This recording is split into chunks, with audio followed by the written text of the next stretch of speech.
Imagine, dear listener, as the soft light of dawn breaks over the horizon, casting a golden veil across the world. You, wherever you might be, whether nestled in the comfort of your bed or perched on the edge of a bustling day, are invited to embark on a journey.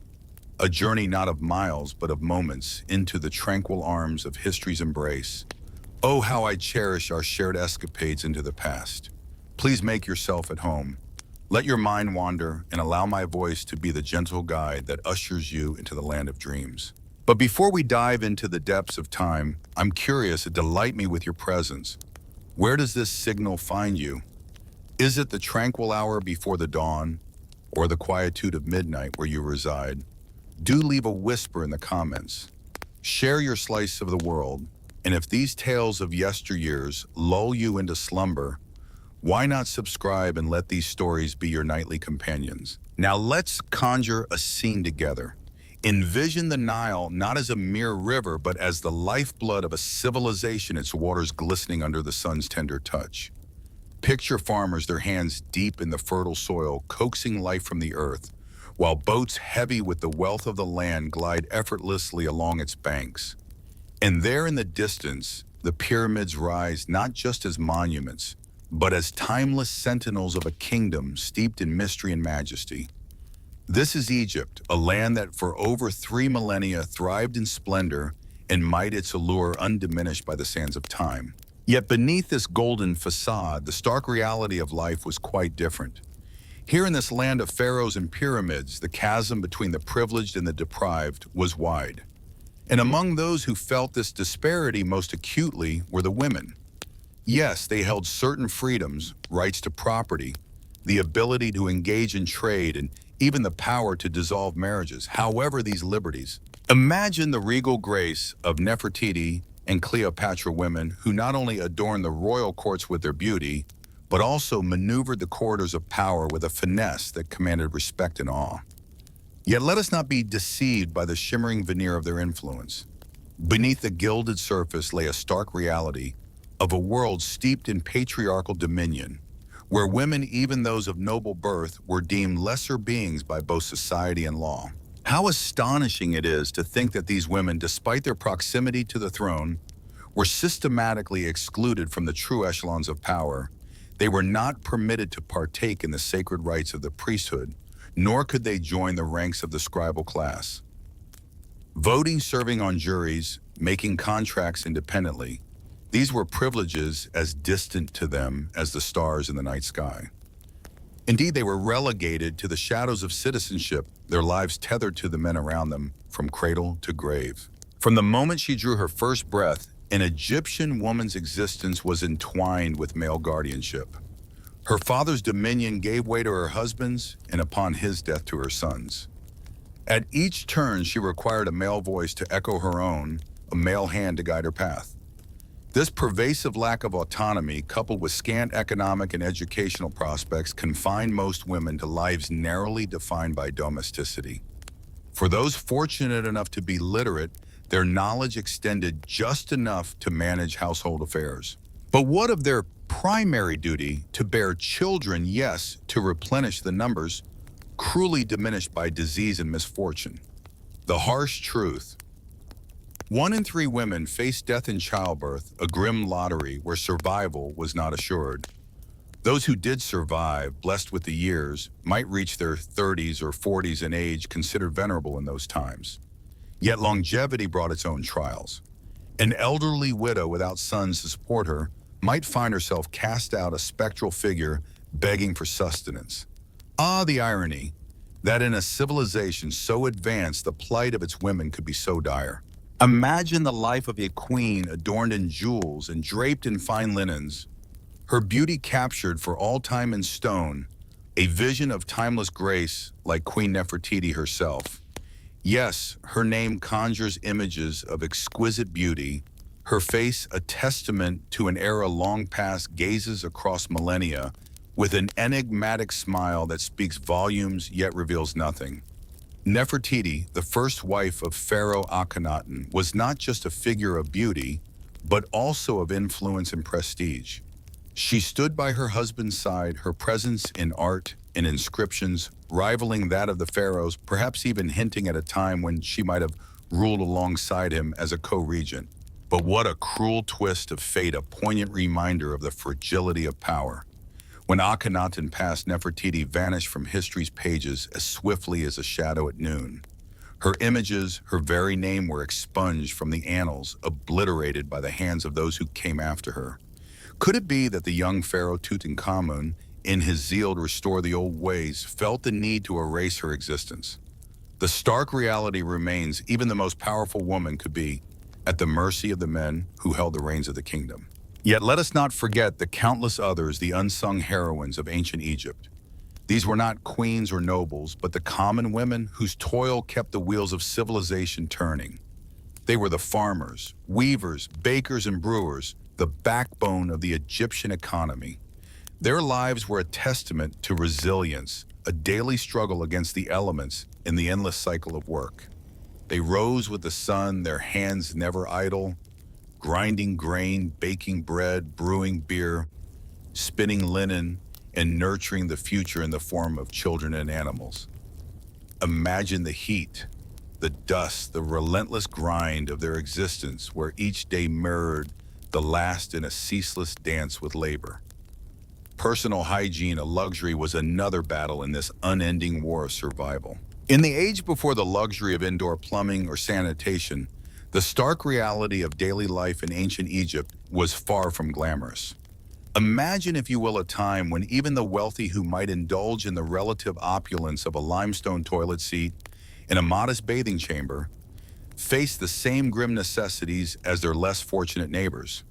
For most Egyptians, the act of relieving oneself was relegated to chamber pots, or more commonly directly into the Nile, the very river that also served as their primary drinking water source. This unsavory practice, one might argue, was a breeding ground for diseases like typhoid, cholera, and dysentery, which ravaged the population mercilessly. To survive to adulthood was nothing short of a triumph, in an era where nearly half of all children succumbed before reaching their 5th birthday. Each day was a battle against the odds. For those fortunate enough to reach maturity, life was fleeting. Archaeologists whispered tales of the ancient Egyptians, where the average life expectancy for a woman hovered around a mere 30 years, provided she survived the perilous journey through repeated pregnancies. Childbearing commenced early and continued relentlessly. It was not unusual for girls, barely teenagers at 12 or 13, to be wed to men significantly older, sometimes by as much as 20 or even 30 years. Picture, if you can, a young girl of 14, her youth starkly contrasted by the maturity of her much older husband, in a union that starkly highlighted the imbalance of power between the sexes.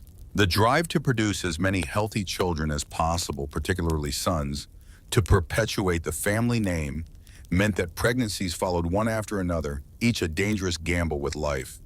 With virtually no formal medical care, every childbirth was a roll of the dice.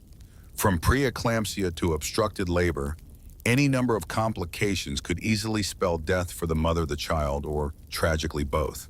Despite these harsh realities, the ancient Egyptians did possess some remarkably advanced medical knowledge, preserved in texts like the Ebers Papyrus, a 110-page scroll from around 1500 BCE, offering insights into a wide array of medical conditions and treatments. Yet even with such knowledge, the specter of death was never far a constant reminder of the fragility of life in the shadow of the Nile. From heart disease to depression, from birth control to the myriad of other conditions, the ancient medical texts offered a treasure trove of knowledge. Yet despite the breadth of this wisdom, it predominantly catered to the health of men. Women's ailments, from the mysteries of menstrual disorders to the dread of breast cancer, were often sidelined. Imagine then the vulnerability of these women, their lives hanging by a thread in a world where antibiotics were unknown, antiseptics unheard of, and hygiene a mere whisper in the wind. How many bright futures were extinguished by the silent creeping hand of infection? Yet within this somber tableau, a few luminous figures emerge. Women who transcended their era's constraints to leave an indelible mark on history. Among these luminaries was Merit Ptah, the world's first known female physician. Flourishing around 2700 BCE in the dawn of Egypt's Old Kingdom, She held the esteemed title of chief physician. Her primary duty was to tend to the health of women in the royal court, a role that not only showcased her medical prowess, but also her remarkable status in a society where such positions were rare for women. How did she navigate this world of men, where every step was a potential misstep? Merit Ta's existence is a testament to the resilience and capability of women to break through the rigid gender barriers of their time. Ironically, as real women fought for their basic rights, their idealized images were being exalted in the divine echelons of Egyptian religion. Goddesses like Isis, Hathor, Sekhmet, and Nut were not mere figures of worship, but embodiments of the complex roles women played, embodying everything from nurturing motherhood to the ferocity of warfare. However, this divine reverence did not translate into earthly equity. While goddesses were celebrated with temples and rituals, mortal women were largely barred from the upper echelons of religious power, their aspirations curtailed by the very society that deified them. Imagine the hallowed halls of ancient Egyptian temples, where the air hums with the sacred chants of a special kind of singer known as the chantress. These women were not merely musicians, they were an integral part of the divine ceremonies, their voices soaring above the earthly realm, yet they were forever barred from the innermost sanctuaries, the holiest of rites which remained the exclusive domain of male priests. However, history whispers of an exception, a beacon of defiance against the rigid norms of her time. Meet Iset, the Chantress of Amun, during the 23rd dynasty of the Third Intermediate Period, around 800 BCE. Iset bore the grand title Chief of the Harem of Amun, a title that, despite its seemingly lascivious overtones, actually signified her role as a leader among the priestesses dedicated to the god Amun. Her voice would have filled the air during religious festivals and processions, her melodies weaving through the throngs of devotees, uplifting their spirits to the heavens. Beyond her musical talents, Iset was entrusted with the management of Amun's vast estates, a testament to the trust placed in her capabilities. Yet her authority, though significant, was always under the shadow of the male high priests. For royal and upper-class women, life might have offered material comforts, but it was no less confined by the ironclad expectations of gender roles.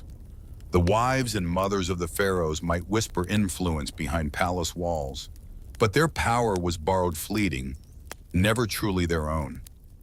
Even formidable queens like Tia Nefertiti and Nefertari reigned at the pleasure of their divine husbands, ever at risk of being cast aside when their utility waned. In the vast tapestry of 3,000 years of ancient Egyptian history, only a scant few women dared to claim the throne as pharaohs in their own right, their reigns brief and fraught with challenges.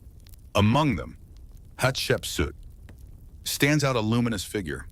The daughter of the warrior pharaoh Thutmose said she was never meant to rule, yet she did for over 2 decades in the 15th century BCE. Her reign was marked by prosperity and monumental achievements, a testament to the potential of women when given the chance to lead. But even Hatshepsut in her might was a rare anomaly, a shining star in a sky dominated by male rulers. How many more stories of such indomitable women lie hidden, waiting to be sung by the voices of the future? Hatshepsut, a woman of remarkable intellect and resolve, found herself at the crossroads of destiny. Her husband and half-brother Thutmose II had succumbed to an early death, leaving only their infant son as the heir. In this moment of vulnerability, Hatshepsut boldly seized the reins of leadership. Initially, she governed as regent, but with audacity that would echo through the ages, she proclaimed herself Pharaoh, stepping into a role traditionally reserved for men. To solidify her claim, Hatshepsut embarked on a transformation not just of her rule, but of her very persona. She donned the pharaonic regalia, with the grace of a queen and the authority of a king. Statues and reliefs immortalized her in the traditional male symbols of power: the crown, the false beard, and the shendit kilt. She adopted male pronouns and titles, embodying the essence of kingship in form and function. Under her rule, Egypt thrived. She expanded trade, enriched the nation with architectural wonders like her mortuary temple at Deir el-Bahari, and led a triumphant military expedition into Nubia. Yet despite her prowess and the prosperity she ushered in, Hatshepsut's legacy was not to be celebrated for long. After her demise, a shadow fell over her achievements. Her names and images were methodically obliterated from the monuments, her statues shattered, her triumphs reassigned to the male pharaohs before and after her. It was as if the establishment sought to erase the audacity of a woman who dared to ascend the throne as a man. Such was the fate of even the most extraordinary women in ancient Egypt, where their ascent to power was always met with resistance, their accomplishments vulnerable to the whims of male-centric power structures. As we reflect on Hatshepsut's story, watching the sun dip below the Nile, one cannot help but mourn for the countless women whose potential was stifled by the rigid hierarchies of their era. Their stories, like the embers of a fading fire, remind us of the battles fought in silence, the dreams deferred, and the greatness that could have been had they been given the chance to truly shine. Despite the countless women whose lives slipped silently into the shadows of history, the sands of Egypt whisper tales of resilience and defiance. How many thousands whose names we will never know lived and died in obscurity? Their aspirations and dreams, like delicate whispers, were buried beneath the dunes. Yet within these lost stories, perhaps there lies a flicker of light, a testament to the indomitable human spirit. Even amidst the most oppressive conditions, the soul's desire for freedom remains undimmed, striving to transcend the narrow confines of imposed roles and expectations.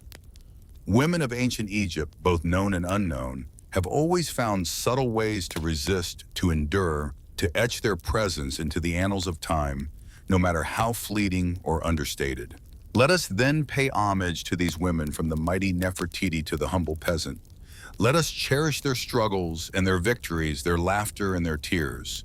In doing so, we honor the enduring spirit that refuses to be confined by circumstance or status. As we reflect upon their lives, we are reminded of the universal yearning for autonomy and influence over one's own fate.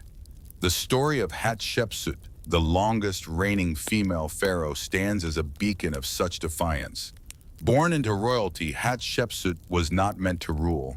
Her path was set when her husband and half-brother Thutmose II passed prematurely, leaving only a young son.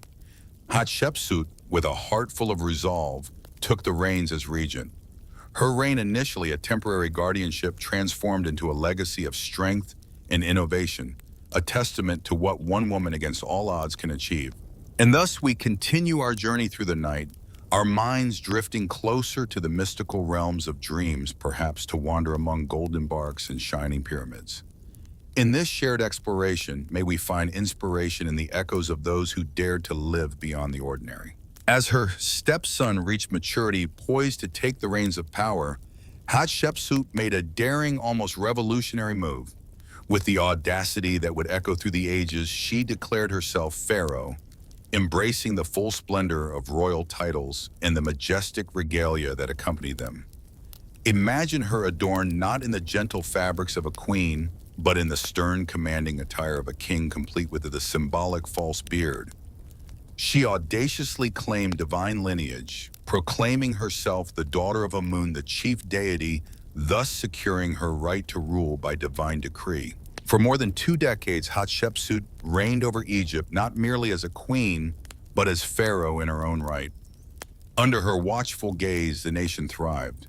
She spearheaded grand architectural endeavors, most notably her resplendent mortuary temple at Deir el-Bahari, a masterpiece of design with its graceful colonnades and imposing cliffs.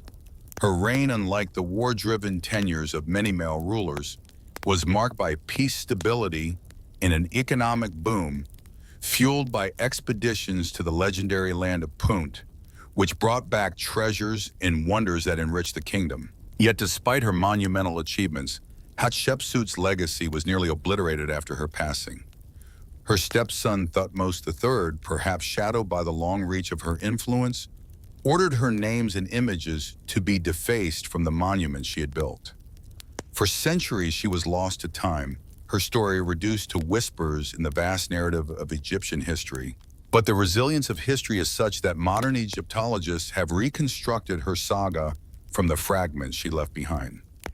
Hatshepsut's story is a powerful testament to the indomitable spirit of a woman who broke through the iron chains of gender norms to lead. How many other women brimming with ambition and intellect were never afforded the chance to leave their mark? Her reign stands as a beacon, a fleeting yet brilliant oasis in the desert of patriarchal dominance. Yet for the multitude of Egyptian women, life continued a relentless journey through the shadows cast by the towering achievements of men. Imagine, if you will, the relentless, unending cycle of domestic servitude, childbirth, and obedience that defined the lives of ancient Egyptian women. From cradle to grave, their existence was shaped by the men around them, fathers, husbands, brothers, sons. Their lives were confined within the four walls of their homes and huts, their dreams as narrow as the daily routines of cooking, cleaning, and nurturing. Consider for a moment the life of an ordinary Egyptian woman. We'll name her Nebet.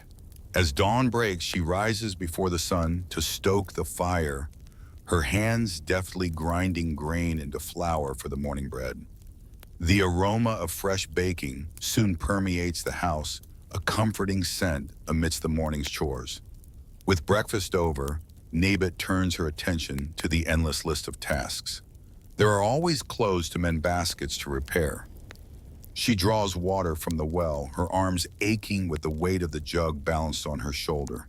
In the midst of her labor, a baby's cry pierces the quiet, and she must pause, her heart swelling with maternal love, to offer comfort at her breast. As the day heats up, Nebet joins the other women by the river where the washing is done. They beat the wet garments against the rocks, their laughter and chatter a brief respite from their burdens.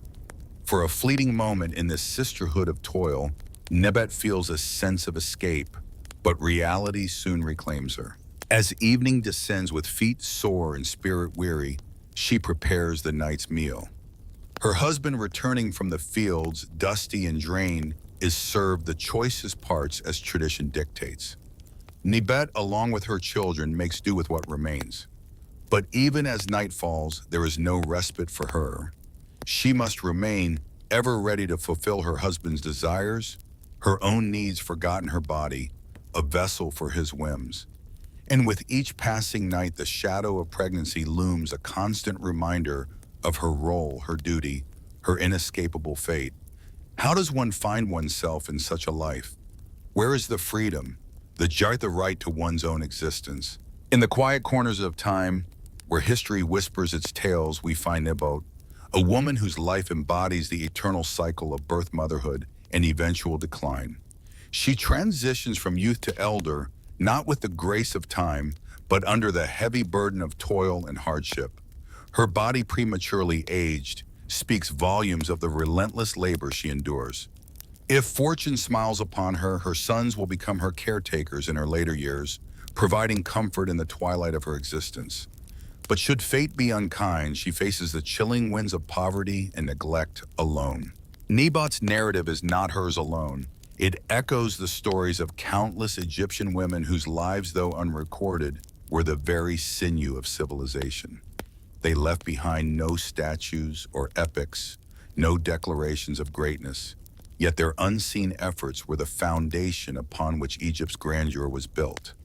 In a world that often dismissed them, these women crafted networks of support, finding slivers of agency and expression in the tight confines of their reality.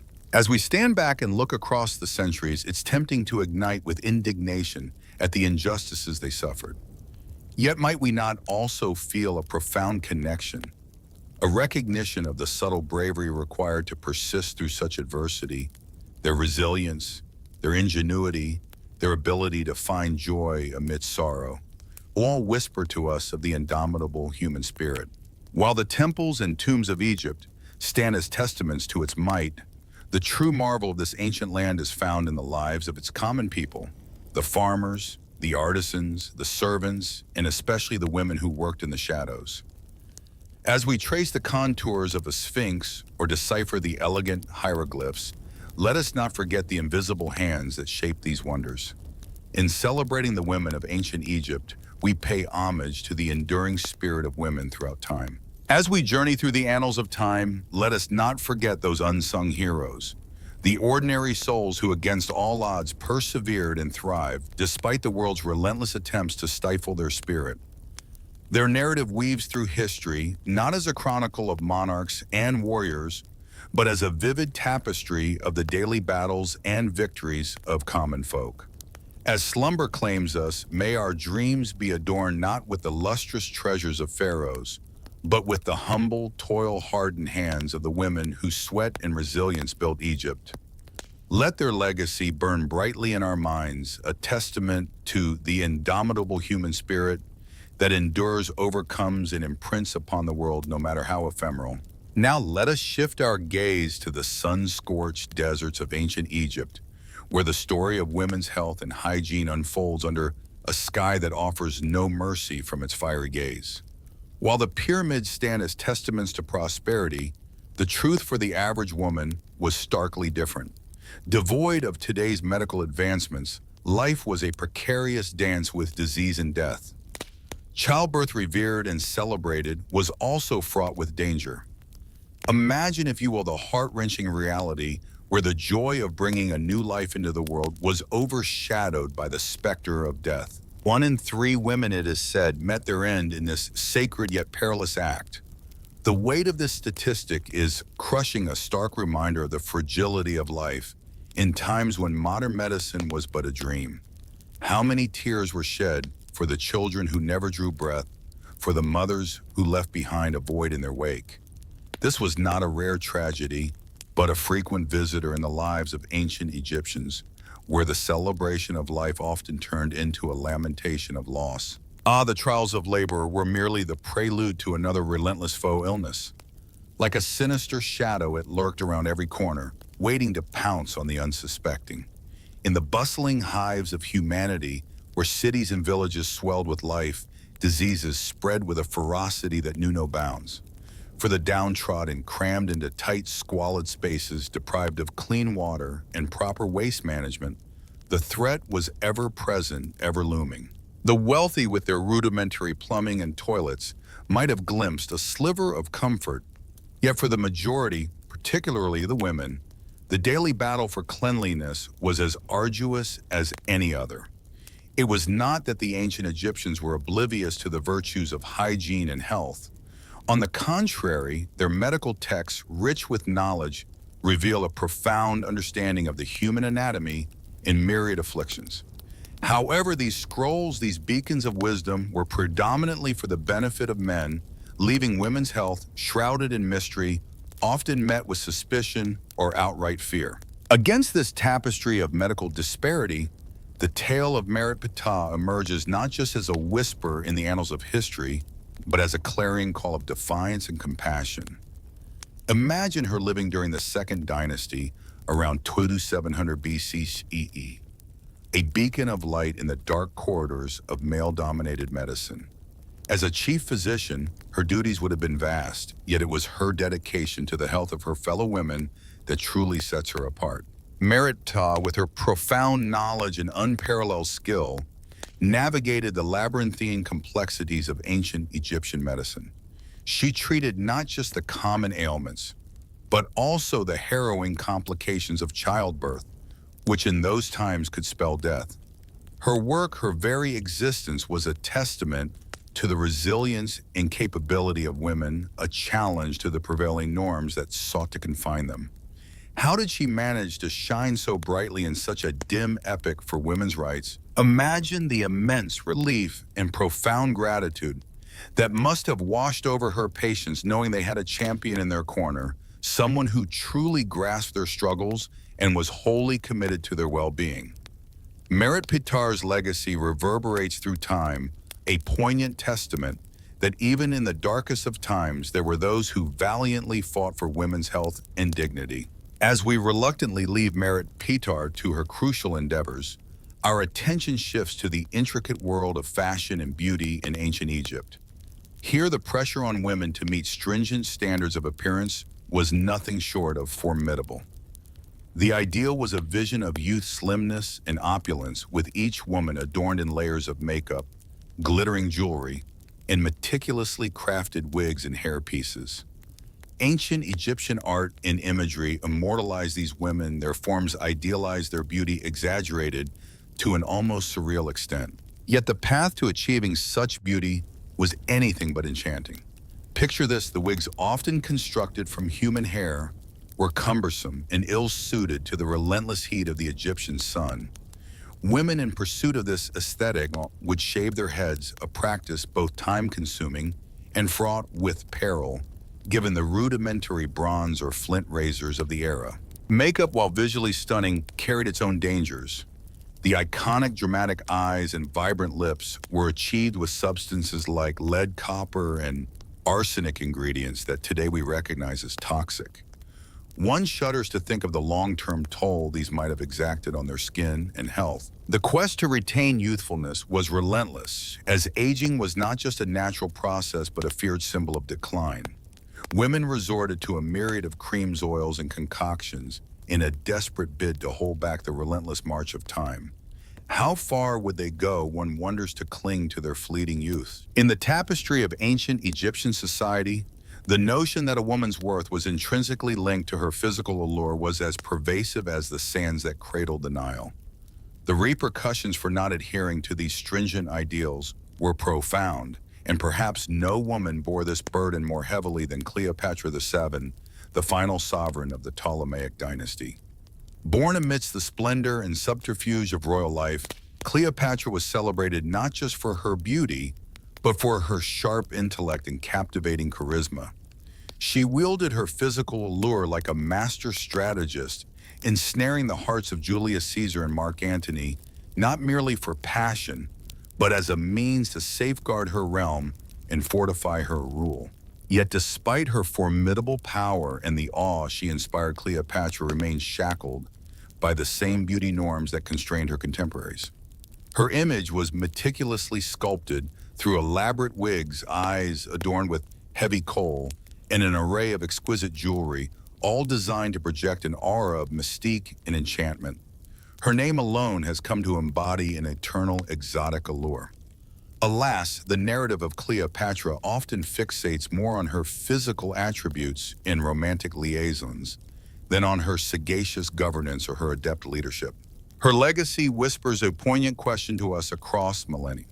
Must a woman, even one of such monumental stature, be remembered primarily for her visage and her lovers? Cleopatra's tale serves as a stark emblem of how women, even at the zenith of power, were frequently diminished to their appearances, their value gauged by their adherence to the narrow corridors of beauty.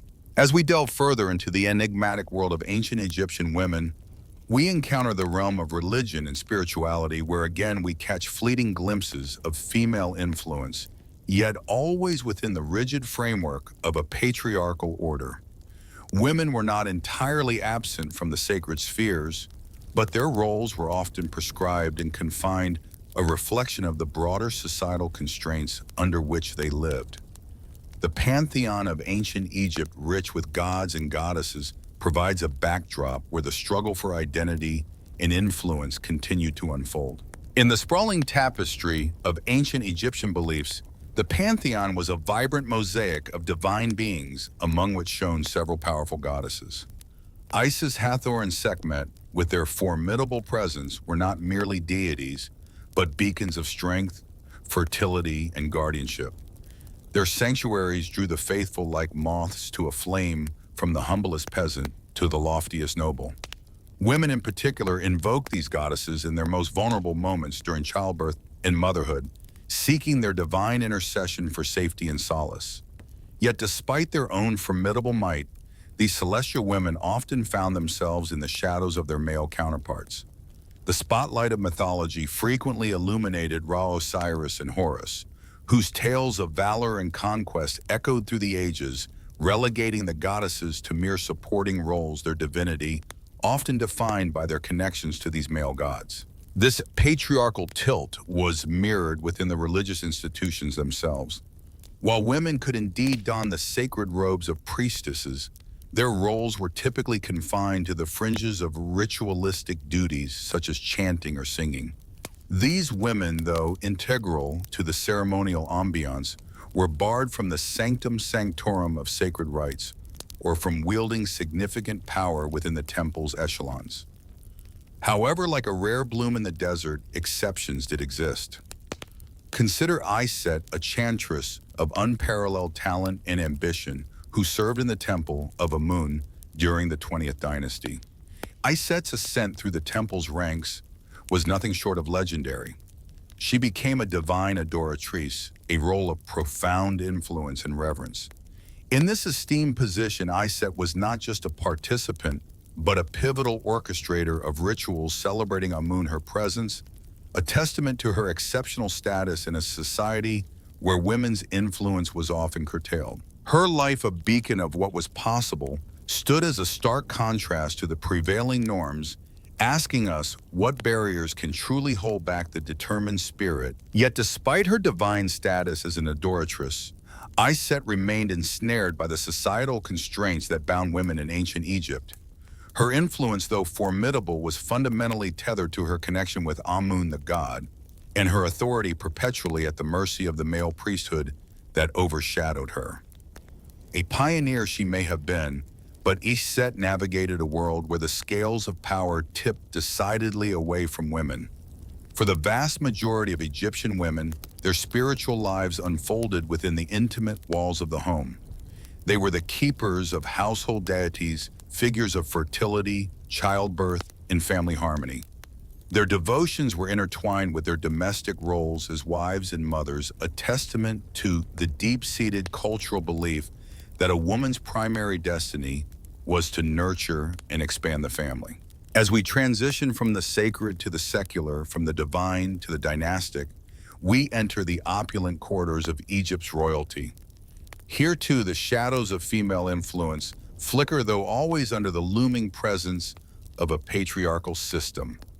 Women on occasion could ascend to the pinnacles of power, yet their sovereignty was invariably an extension of their connections to men. Enter Hatshepsut, a name that resonates through the annals of history, a woman who dared to wear the crown in the 18th dynasty. Hatshepsut was not just a queen, she was a master of politics, a diplomat par excellence, and a military strategist of note. Her rise to power, however, was nothing short of a marvel in an era where gender norms were as rigid as the stone of the pyramids. Hatshepsut assumed the throne as regent for her youthful stepson Thutmose III, following the demise of her husband, and what followed was a reign that defied expectations and left an indelible mark on Egyptian history. As the curtain of history parts, we find ourselves immersed in the fascinating tale of Hatshepsut, the woman who ascended beyond her time to wear the crown of Egypt. Not merely a shadow behind the throne, Hatshepsut seized the mantle of kingship with both hands, transforming herself into the image of a pharaoh. She adorned herself in the regal garb of men, her figure captured in stone with the traditional false beard, a symbol of her authority. For over 20 years, she held the scepter of Egypt, guiding her realm through an era of unparalleled prosperity and artistic zenith. Oh, how she orchestrated the symphony of Egypt's development. Hatshepsut's rule was a melody of grand constructions, burgeoning trade routes, and victorious military expeditions. She was not just a ruler, she was a visionary, a beacon of leadership whose reign was etched with the fingerprints of stability and expansion.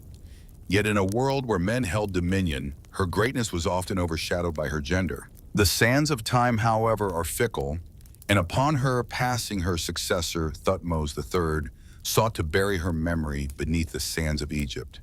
He defaced her monuments, her name chiseled away from the annals of history, her legacy branded as an anomaly, a mere blip in the continuum of masculine rule. But can we truly erase the brilliance of a star once it has shone so brightly? Hatshepsut's narrative is a poignant testament to the fragile balance of power for women in ancient Egypt. Even at the zenith of societal hierarchy, their fate was tethered to the approval of men. Could she truly claim the throne, or was she merely a temporary custodian? Her story, a canvas painted with the colors of her achievements, was ultimately framed by how men chose to remember or forget her. As we reflect on this journey through the tapestry of ancient Egyptian women's lives, from the modest village woman to the Grand Queen, we are enveloped in a mixture of admiration and melancholy. Their stories, like Hatshepsut's, remind us of the enduring spirit of women, forever navigating the tempestuous waters of a man's world. In the tapestry of human history, the threads of resilience, strength, and determination are woven most vividly by women. These women, despite facing a world often hostile to their very essence, managed to etch their names into the annals of time. Yet their triumphs were always shadowed by the heavy chains of gender roles and expectations, a burden that has weighed down women across the epochs. Imagine the women of ancient Egypt portrayed in myth and art as the very essence of fertility, beauty, and motherhood. Yet beneath these idealized images, they were relegated to second-class citizenship. Their value in society was gauged not by their intellect or ambition, but by their capacity to bear children and uphold domestic tranquility. Excluded from corridors of true power, their voices were often muted, their contributions overlooked. But oh, how they rose above. These women were not just passive figures in the backdrop of history. They were healers, priestesses, artisans, and entrepreneurs. Some even ascended to the thrones as queens and pharaohs, leaving behind legacies that echo through the ages, inspiring us with their indomitable spirit. As we lay our heads to rest, let these women fill our thoughts. Let their struggles, their victories, their laughter, and their tears resonate within us. We must carry their torch forward, advocating for gender equality and justice in every corner of our lives. Let us dream not just of a past where women's contributions were celebrated in myth and legend, but of a future where every woman, regardless of her background, can live with dignity, autonomy, and respect. A future where the achievements of women are not just footnotes in history, but vibrant, celebrated chapters in the everyday story of life. For the women of ancient Egypt, and for all women throughout history, this dream has always been a beacon guiding us toward a world where their legacy is not just remembered, but lived. As we surrender to the soothing embrace of time, closing our eyes and letting the grains of the past cascade over us, we find solace in the certainty that change is not just a distant possibility, but an unfolding reality. Progress whispers through the ages, promising a better world, one that lies tantalizingly within our grasp. So let us pause, let us envision this utopia in our dreams. Imagine a world where every woman is liberated to explore her true self, to chase her passions with fervor, to love freely, and to flourish in her own light. Envision a world where women's stories are not mere whispers in the vast library of human history, but are woven into its very essence. Awaken with a renewed vigor, a steadfast resolve to contribute to this dream's realization. For the women of ancient Egypt, and for all women across the tapestry of time, the struggle persists. But in unity, there is strength. Together, we can forge a future where dignity and respect are not privileges, but rights bestowed upon every woman. In the scorching sun of Egypt, amidst the vibrant, chaotic streets of Thebes, a young woman named Setnofret moved with haste, her gaze lowered to shield herself from the intrusive stares of men. Born into a family of modest means, but of some respect, Setnofret's existence was a tapestry of hardship.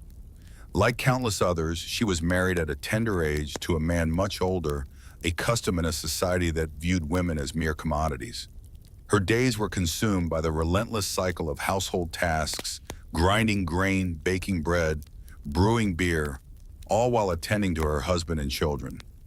It was a life of toil where personal dreams were but fleeting shadows in the corners of her mind. Yet Setnofret harbored a silent strength, a quiet knowledge that somewhere, somehow, change was brewing. She was one of the fortunate ones indeed.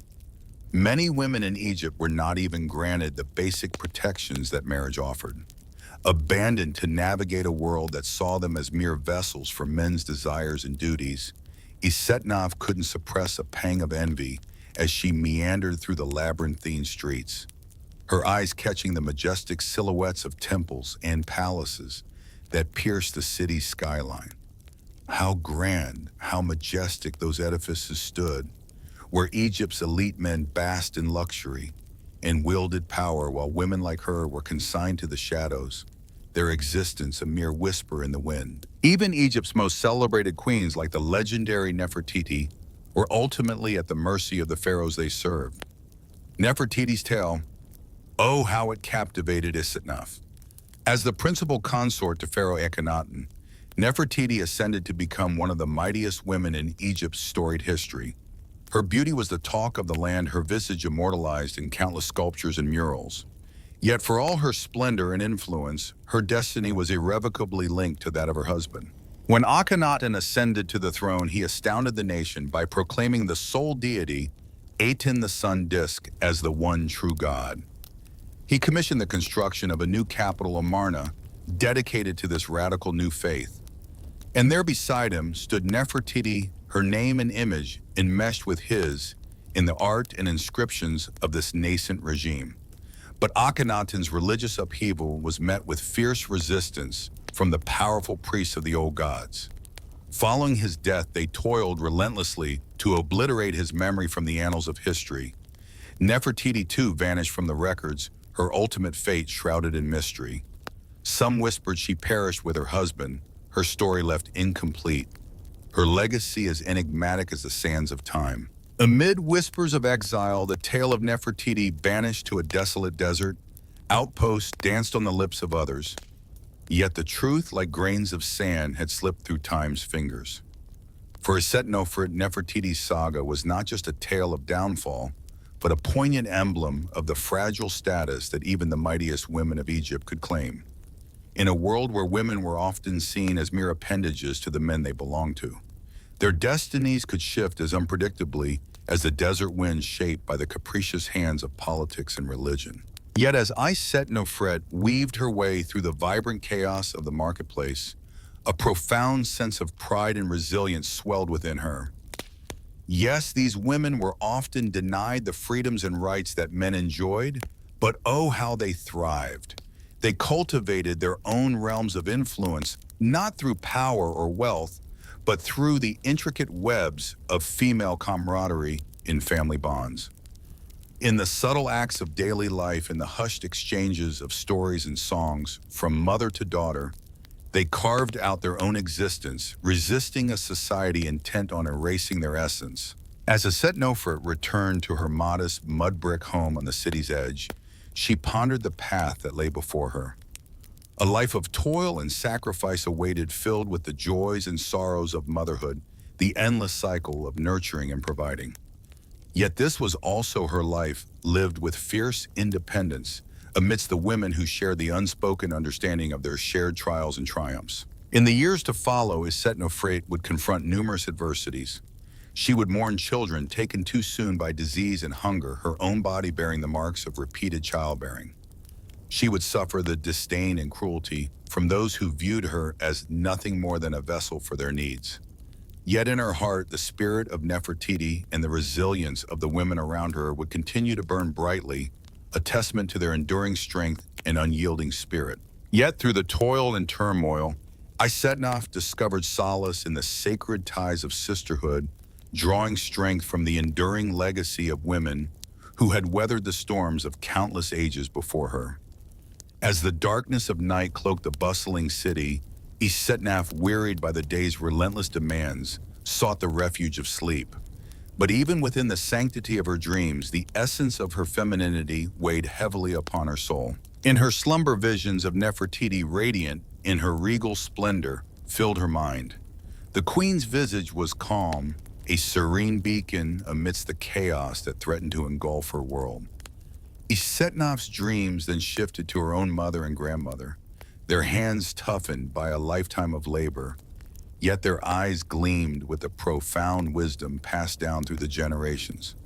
And there in the shadowy recesses of her mind, she envisioned a future where women were not confined to the roles of wife and mother, but could soar as scholars, painters, leaders, and revolutionaries. A future that seemed as unreachable as the stars, yet one for which Asetnaf vowed to battle each day with every fiber of her being. As dawn crept over the horizon, painting the sky with hues of hope, Asetnaf awoke. She rose with a resolve hardened by the knowledge that her journey through the harsh landscape of ancient Egypt would be fraught with despair and doubt. Yet she was fortified by the invisible yet unyielding thread that linked her to every woman who had walked this path before her. With a heart brimming with courage, Setnaf stepped into the emerging light, ready to confront the day's adversities. For she was not just any woman. She was an Egyptian woman, her spirit as indomitable as the Nile that cradled her civilization. In her, the spirit of countless women thrived unbroken and eternal. In a world that sought to bury her beneath the heavy mantle of tradition and oppression, she would rise her spirit unfurling like the sails of a majestic ship against the relentless desert winds. One small victory at a time, she would weave herself into the grand tapestry of history. As the golden sands danced around the Stoic Sphinx, one could almost hear the whispers of countless women's voices, a chorus of resilience echoing through time. Mothers and daughters, queens and commoners, priestesses and physicians, all united in the shared odyssey of womanhood within this enigmatic and often harsh land. Oh, how Egypt's legacy is celebrated for its monumental pyramids and architectural marvels enduring through the millennia. Yet beneath this grandeur, the lives of its women were as ephemeral and delicate as the lotus blossoms that adorn the serene pools in the Pharaoh's gardens. To be a woman in this ancient civilization was to tread a delicate line, a revered symbol one moment, an oppressed subject the next, her value gauged not by her own achievements, but by her connection to the men who governed her existence. From cradle to grave, an Egyptian woman's life was a rich tapestry intricately woven with threads of subservience. Her destiny swayed with the fickle winds of fathers, husbands, and sons. Girlhood was but a fleeting chapter before the weighty tome of adulthood opened, with most girls wed by the tender age of 12 to men often twice their age. Childhood, a luxury scarcely afforded as young girls were swiftly ushered into the roles of spouse and nurturer, their lives dominated by the ceaseless rhythm of household duties and the perilous journey of motherhood. For these women, the shadow of death hovered ominously over the joys and sorrows of bringing life into the world. With scant knowledge of the female anatomy and basic medical practices, childbirth was a perilous voyage fraught with danger and uncertainty. In the shadows of ancient Egypt, the joy of motherhood was often overshadowed by the specter of death. 1 in 3 women perished in the throes of childbirth, their lives snuffed out by the very act of giving life. Even those who survived faced a relentless battle, their bodies and spirits tested by the demands of motherhood. With life expectancy hovering around a mere 30 years, these women bore the weight of numerous pregnancies, their vitality sapped by the continuous cycle of conception and nurturing.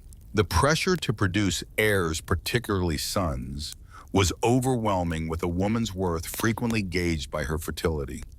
Yet in this harsh reality, moments of joy and tenderness pierced through like rays of sunlight through the clouds.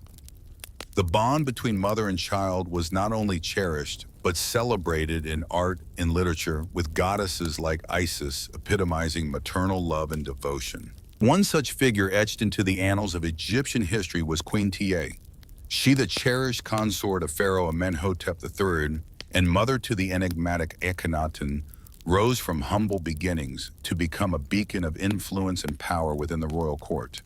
Her legacy, immortalized in the myriad monuments and inscriptions, speaks volumes of the reverence she commanded from both her husband and her son. Yet even for a queen of such stature, the trials of motherhood were unyielding. Of the 6 children she brought into the world, only Akhenaten and his sister Sitamun reached adulthood. The others, including the crown prince Thutmose, were tragically taken by fate's cruel hand. The pain of such loss was universal, touching even the mightiest of Egypt's queens. In this era where life was fleeting and the burdens of motherhood immense, the resilience and the fleeting joys of these women paint a poignant picture of their existence. What strength must they have possessed, these mothers of Egypt, to endure, to love, and to leave a legacy that time itself has not forgotten? The heart of a seismic shift in Egyptian culture. Imagine the weight of the world upon her delicate shoulders as she navigated the turbulent waters of political and religious change. Her life, once a canvas of beauty and elegance, now bore the heavy strokes of uncertainty and turmoil. As the sun rose and set, so too did the fortunes of the women of Nefertiti's time. Those who had borne sons could look forward to a semblance of security in their twilight years, their days filled with the laughter of grandchildren and the quiet comfort of familial duty fulfilled. Yet for those less fortunate, the sunset of life brought shadows of despair. Widows without sons to support them faced a harsh reality. Stripped of financial means, they were left to the mercy of a society that often turned a blind eye to their plight. Can you fathom the depth of their solitude, one might ponder? These women, once vibrant threads in the tapestry of Egyptian society, now found themselves unraveled, their threads hanging by the fragile hope of kindness from others or the cold embrace of charity. Nefertiti, born into privilege, was not immune to these universal struggles. Her marriage to Akhenaten, a man whose revolutionary zeal would challenge the very essence of Egyptian belief, thrust her into a role far beyond that of a mere consort. She was the face of a new era, yet beneath her regal facade, she bore the same burdens as her less fortunate sisters. Her life, a delicate dance between power and vulnerability, reflected the dualities of her time. As Akhenaten's reforms reshaped Egypt, Nefertiti stood by his side, her beauty and poise a beacon in the storm of change. Yet one must wonder, in the quiet moments, did she not feel the same tremors of fear and uncertainty that shook the foundations of every Egyptian woman's life? Her story, interwoven with the fate of a nation, remains a testament to the resilience and the poignant struggle of women in a time when their lives were so often dictated by the whims of men and the merciless march of time. At the heart of a cultural and spiritual upheaval, Nefertiti found herself at the epicenter of a storm that would challenge the very essence of Egyptian identity. Beside her husband, she watched as he constructed Amarna, a new city radiating with the glory of their vision, her own image indelibly tied to that of the controversial Pharaoh. Yet amidst the adoration and the splendor, Nefertiti's life was woven with threads of sorrow and hardship. Like countless women of her era, she bore the unbearable pain of losing children, with several of her daughters succumbing to the fragility of youth. When Akhenaten himself departed this world, leaving behind a mere boy, Tutankhamun, to ascend the throne, Nefertiti's destiny hung in the balance. Did she step into the role of Pharaoh, a beacon of leadership in those turbulent times? Or was she perhaps pushed into the shadows, her influence diminished by the capricious winds of politics? Nefertiti's tale, rich with complexity and resilience, stands as a testament to the vulnerable status of even the most eminent women in ancient Egypt. For all her beauty, her regal bearing, and her commanding presence, Nefertiti was fundamentally a woman, a daughter, a wife, a mother, subject to the same fears, sorrows, and uncertainties that haunted the lives of her contemporaries. Her story, like those of many others, resonates with a spirit of endurance and fortitude against adversity, a testament to the indomitable human spirit that can surmount even the most formidable challenges. As we reflect on the lives of these ancient women, separated from us by the vast chasm of time and culture, we are moved by a profound sense of connection. How could one not feel a kinship with their struggles, their triumphs, their very essence of existence? In the heart of every woman beats the pulse of ancient Egypt, a connection that transcends time and space, linking us to the struggles and victories of our forebears. Though the world has transformed in myriad ways since the era of the pharaohs, the essence of femininity, of love, of nurturing, of perseverance, remains as enduring as the desert sands themselves. The legacy of these ancient Egyptian women is a testament to quiet strength and resilience, an ability to carve out moments of joy and meaning from the most unforgiving circumstances. This legacy, a whisper across the centuries, echoes in the chambers of our souls, a reminder of the unyielding spirit inherent in every woman. In the stillness of the night, let us honor these ancient sisters, the mothers, daughters, queens, and commoners, the priestesses and the physicians, who in a world so alien yet so intimately familiar in its human complexities lived, loved, struggled, and triumphed. their names, their faces, their stories. We must not let them fade into myth and legend, but recognize them as women of flesh and blood who left indelible marks upon the tapestry of history. As sleep envelops us, may we be buoyed by the wisdom and fortitude of these women, their spirits interwoven into the very fabric of our existence, guiding us through the myriad challenges and victories that await. For are we not all daughters of Egypt, bound by the eternal threads of womanhood that weave through time, connecting us to the past, present, and future in an unbroken chain of resilience, hope, and love? Indeed, the wise pharaohs sought their counsel, recognizing the profound wisdom that resides within the heart of every woman. In the opulent courts of ancient Egypt, queens like Nefertiti wielded considerable influence, standing alongside their pharaoh husbands in matters of state. Yet their power was as fragile as the lotus blossoms that adorn their crowns. Imagine the delicate balance these queens maintained, their status hinging on the whims of their rulers. Should they fall from grace or fail to bear a male heir, their world could crumble, their once enviable position dissolving like salt in the Nile's waters. Take Queen Tiye, for instance, who soared to heights of power as the great royal wife of Amenhotep III. Her husband, enamored by her charm and intelligence, showered her with gifts, a splendid palace monuments carved in her honor, her name etched beside his in royal edicts. She conversed with foreign dignitaries, a rare honor for any queen. However, even this illustrious woman was not immune to the whims of fate. When Amenhotep III's reign of 38 years concluded, Tiye's influence waned like the setting sun. Her son, the enigmatic Akhenaten, ascended the throne and embarked on a radical religious overhaul, moving the capital to a forsaken desert expanse, dedicating himself to the worship of Aten, the sun disk, and turning away from the ancient pantheon. His queen Nefertiti stood by him in this audacious endeavor. What could Tiye do but watch as her world was reshaped, her power silently slipping through her fingers like sand? The patriarchal chains that bound her were as heavy as the golden collar she wore. Isn't it poignant that Tiye, a woman of such sagacity who helped steer Egypt at its zenith, is chiefly remembered today as merely a king's consort and a king's mother? Her own legacy, her own story overshadowed by the men she supported.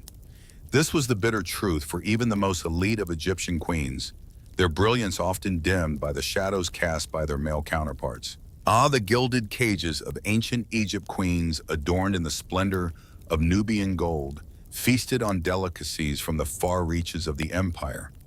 Yet beneath the opulence, their status hung by a thread as fragile as the papyrus scrolls they cherished.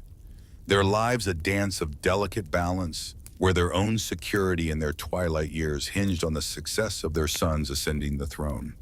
What sorrow it must have been to pour one's heart into the future of another, knowing their own legacy might be overshadowed or erased. But oh, the rare exceptions that stir the heart.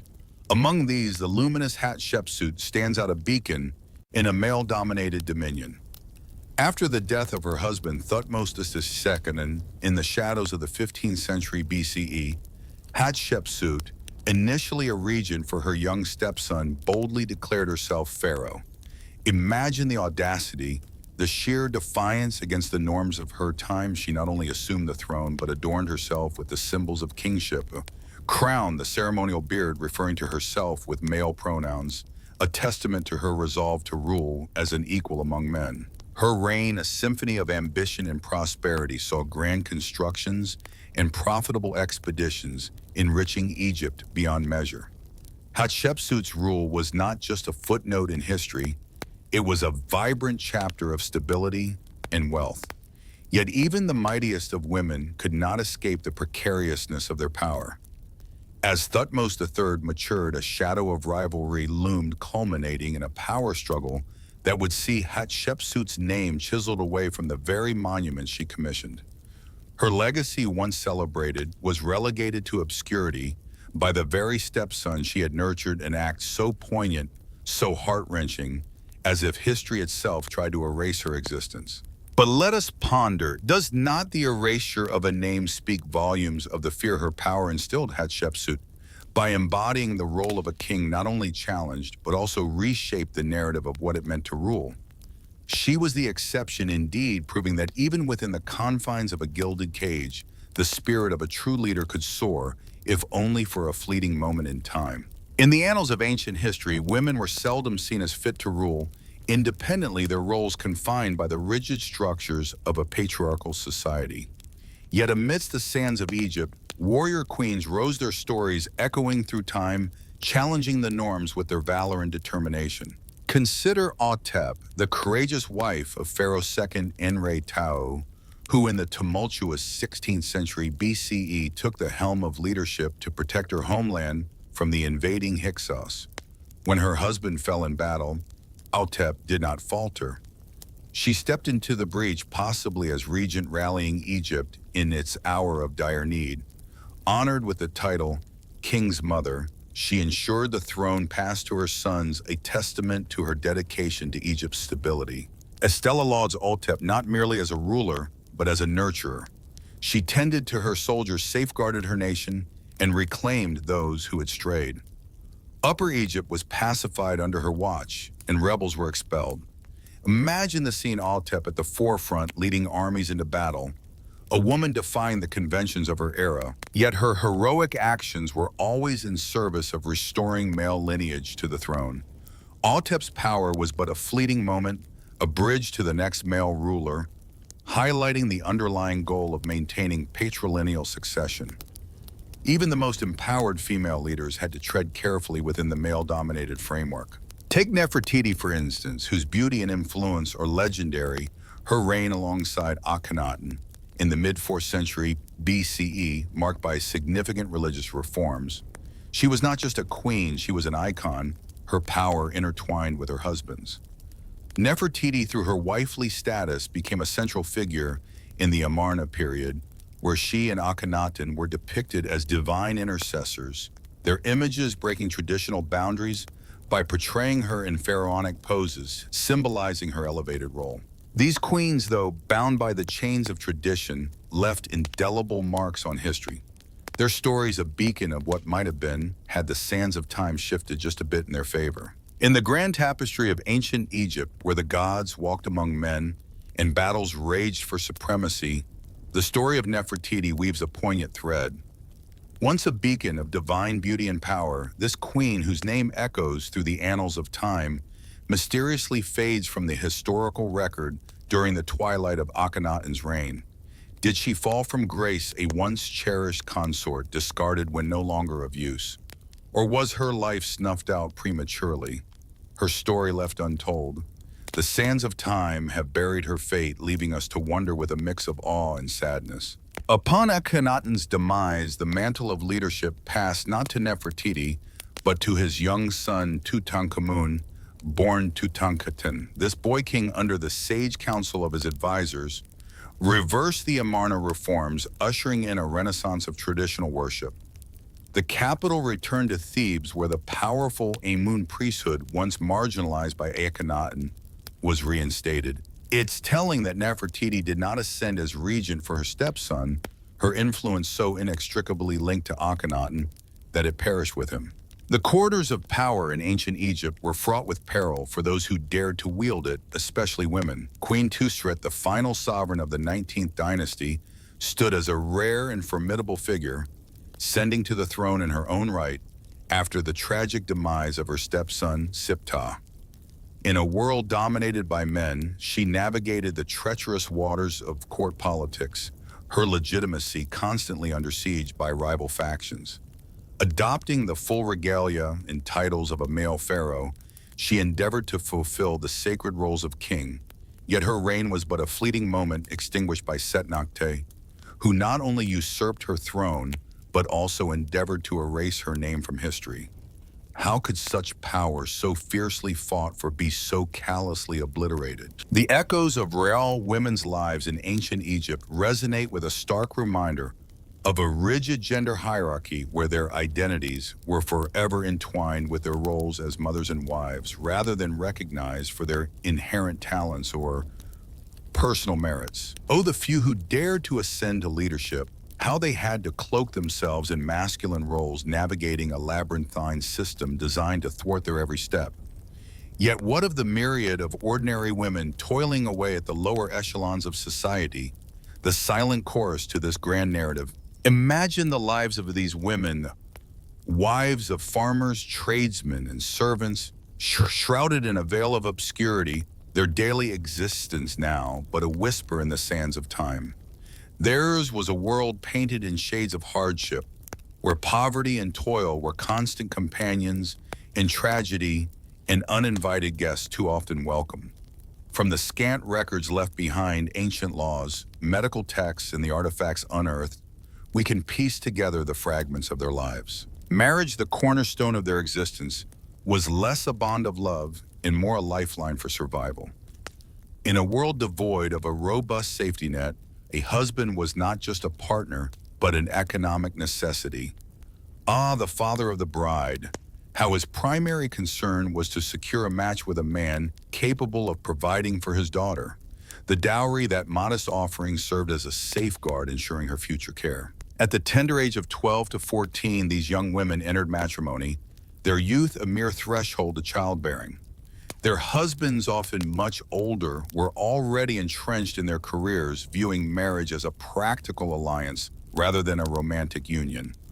The husband was to provide and protect, while she in turn was to nurture the family and manage the home. In a land where no organized religion dictated terms and no official records existed, marriage was a private contract, its terms negotiable, allowing for the possibility of divorce, a rare but recognized exit from the marital bond.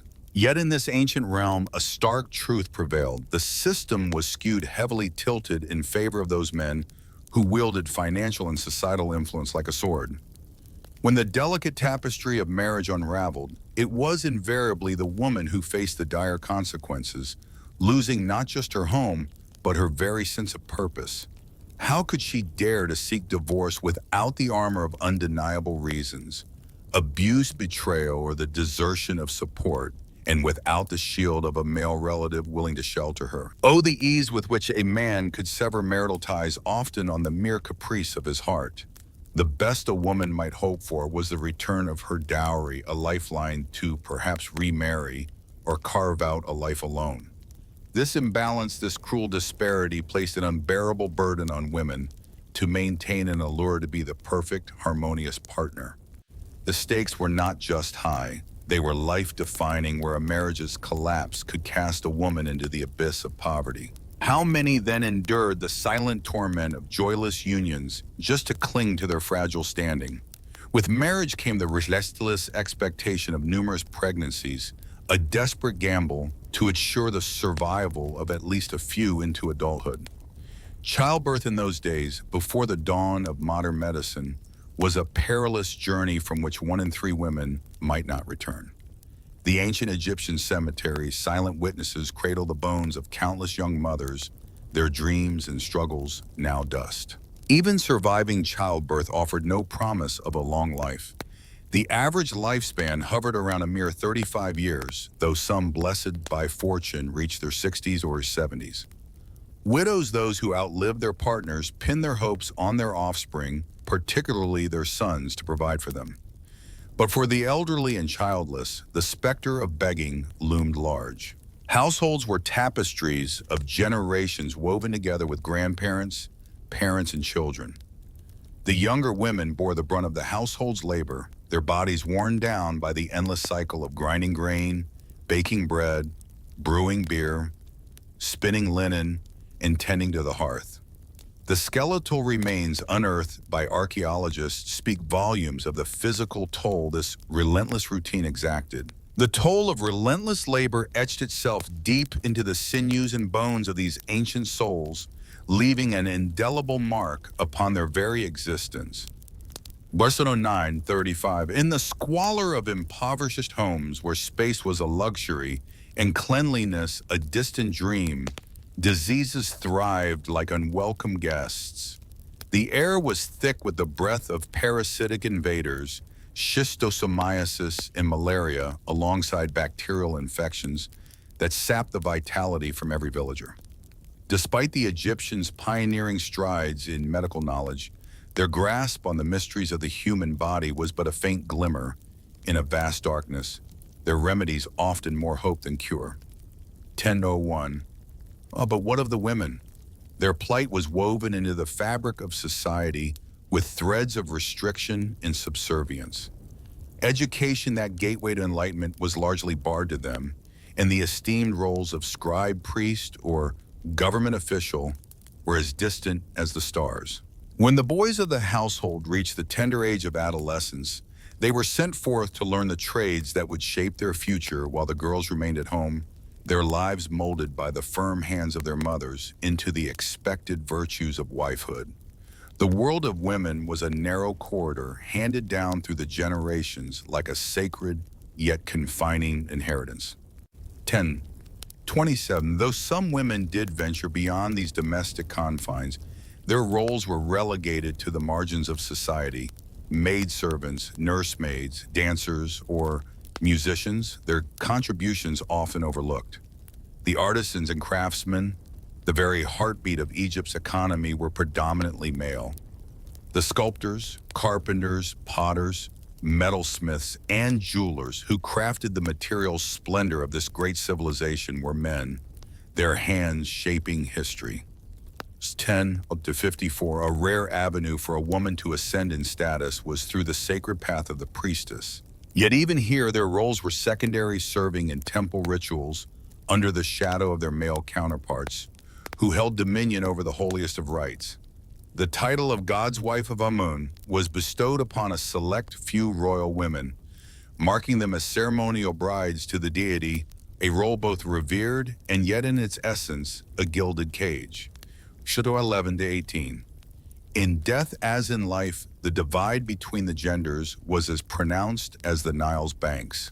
The meticulous art of mummification, the spells, the lavish provisions, all were tailored to ensure the men's passage to the afterlife was as smooth as the river's flow. Tomb walls were adorned with inscriptions that celebrated the male occupant's identity, his achievements, his journey. Wives depicted alongside were often mere shadows, silent and passive, their stories untold.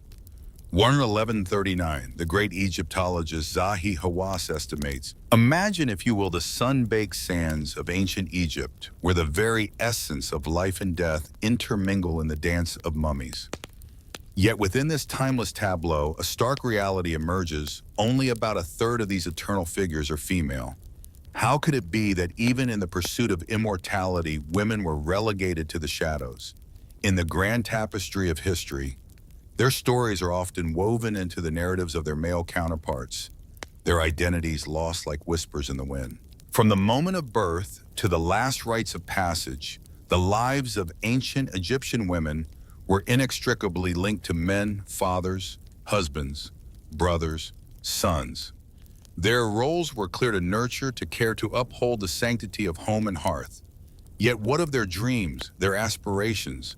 Were they not as human, as vibrant, as deserving of recognition? Indeed, the societal framework might have confined them. But within these boundaries, many women painted their lives with strokes of resilience and ingenuity. They were not mere spectators, but active participants in the unfolding drama of existence. They raised the future, managed estates, served in sacred spaces, and some even rose to unexpected heights. Consider the remarkable life of Pesishe, a luminary from the 4th dynasty of the Old Kingdom over 4,500 years ago. With the title Overseer of Healers, she was not just a physician, but a beacon of knowledge in an era where medicine was an art revered by all. She stood at the helm of a medical school, guiding others in the healing arts. Imagine her, a woman in a man's world, her intellect and skill so profound that she earned the title of King's Acquaintance, suggesting a proximity to royalty itself. How rare, how extraordinary for a woman to ascend to such a pinnacle in a field so fiercely guarded by tradition. And let us not forget Nanak, a humble worker from the artisan village of Deir el-Medina during the 20th dynasty. Her story, though less adorned, speaks volumes of the quiet strength and everyday heroism of women in ancient Egypt. These women, though often overlooked, left indelible marks on the sands of time, their spirits as enduring as the pyramids themselves. Their contributions, subtle yet profound, remind us that within every prescribed role lies the potential for greatness, for legacy, for a life well lived against the odds. Years ago, a testament to an extraordinary life emerged from the sands of time. Her final wishes, meticulously etched on papyrus, grant us an intimate glimpse into her essence and her world. As a widow, she boldly took the reins of her estate's distribution, a testament to her independence. In her will, this woman, whom we'll call Non-Act, allocates the lion's share of her wealth to 3 of her 8 children, those who cradled her through the twilight of her years, showcasing her pragmatic spirit. But her generosity did not end there. She also emancipated several of her servants, a testament to not only her wealth but her authority. Imagine a woman of modest means, yet with the power to own and bestow property as she saw fit. This act alone speaks volumes of the limited yet significant financial autonomy women could wield in ancient Egypt. Her will, however, also hints at the undercurrents of family strife. Non-Act, with a voice tinged with a hint of reproach, noticed the absence of some children during her lifetime. She was no mere bystander in her own story. She emerges as a formidable matriarch, sharp-witted and resolute.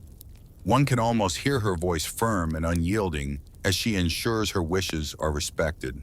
These brief encounters with assertive women within an oppressive regime remind us not to paint the women of ancient Egypt with a single brush. They harbored dreams and desires, had their quirks and peculiarities.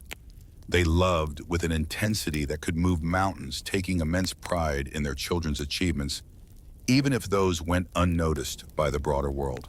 We must acknowledge the injustices of their era while still embracing their profound humanity. Their existence was a tapestry woven with small victories and silent sorrows, facing adversity with steadfast courage. In their struggles, their setbacks, and their sacrifices, there lies a poignant universality that resonates through the ages. So when envisioning the women of ancient Egypt, see them in their full complexity, toiling under the sun's relentless gaze, their hands offering humble gifts to household deities, their hearts brimming with silent prayers, navigating the bustling market with a sharp eye for trade. With each tender embrace of her child, she was keenly aware of her family's needs, their precious moments together fleeting like the desert sands. She lifted her gaze to the distant horizon, her eyes searching the infinite expanse, pondering the mysteries that lay beyond. 1608. Her existence, though bound by the constraints of her time, was imbued with profound significance. It was a life not chronicled in grand monuments, but intricately woven into the very essence of her civilization. A life mirrored by countless others, both then and now, where the personal and the political dance in an eternal embrace. To delve into the history of ancient Egyptian women is to chart the resilience of the human spirit against the storms of adversity. Verses 16 to 39. It serves as a stark reminder that progress is not a given, but a victory hard won. Gender equality, not a novel concept of our times, but an age-old dream, a whisper through history from women long silenced, yearning for their voices to echo through the ages. By exploring their lives, we pay homage to their memory, illuminating their stories. We recognize that women are not mere annotations in the margins of history, but vital threads in the rich tapestry of our collective human experience. Verse 17 to 10. For only through embracing the full complexity of our past can we aspire to weave a future more just and equitable. The women of ancient Egypt reach out to us through the sands of time. Their stories of struggle and success, of love and sorrow, resonate like whispers in the vast halls of history.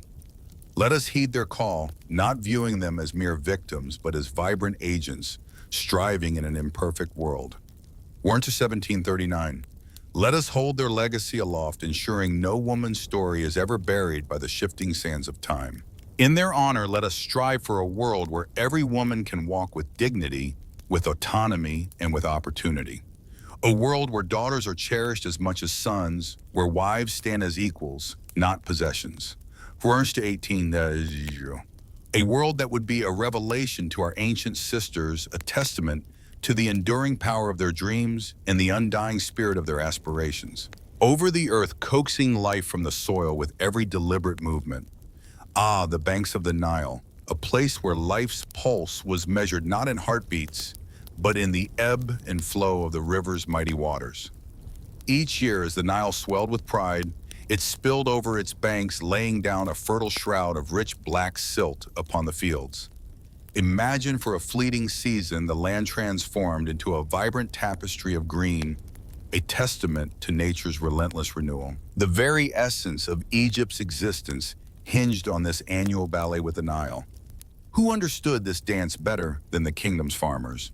And let us not forget, many of these were women, their hands as essential as the men's in the fields. While the world might have whispered that farming was a man's domain, the truth was women were the unsung heroines, laboring from dawn till dusk, their sweat mingling with the earth. During the crucial times of planting and harvest, it was a spectacle of unity, a family affair, where women sowed the seeds of tomorrow, carried water, threshed the golden grains, and ground them into flour. Their silhouettes against the horizon, bodies glistening under the sun, were a testament to their indispensable role. With so many men away, conscripted into the army, or toiling on the Pharaoh's grand constructions, it was the women who bore the brunt of the agricultural burden. On the grand estates, noble women orchestrated the complex choreography of farming logistics, but the relentless physical toil was left to the peasant women. Their worth was measured not in gold, but in the weight of baskets filled the endurance under the sun's gaze. Consider Senetamut, a farmer's wife from the village of Deir el Medina, her life a testament to this silent struggle.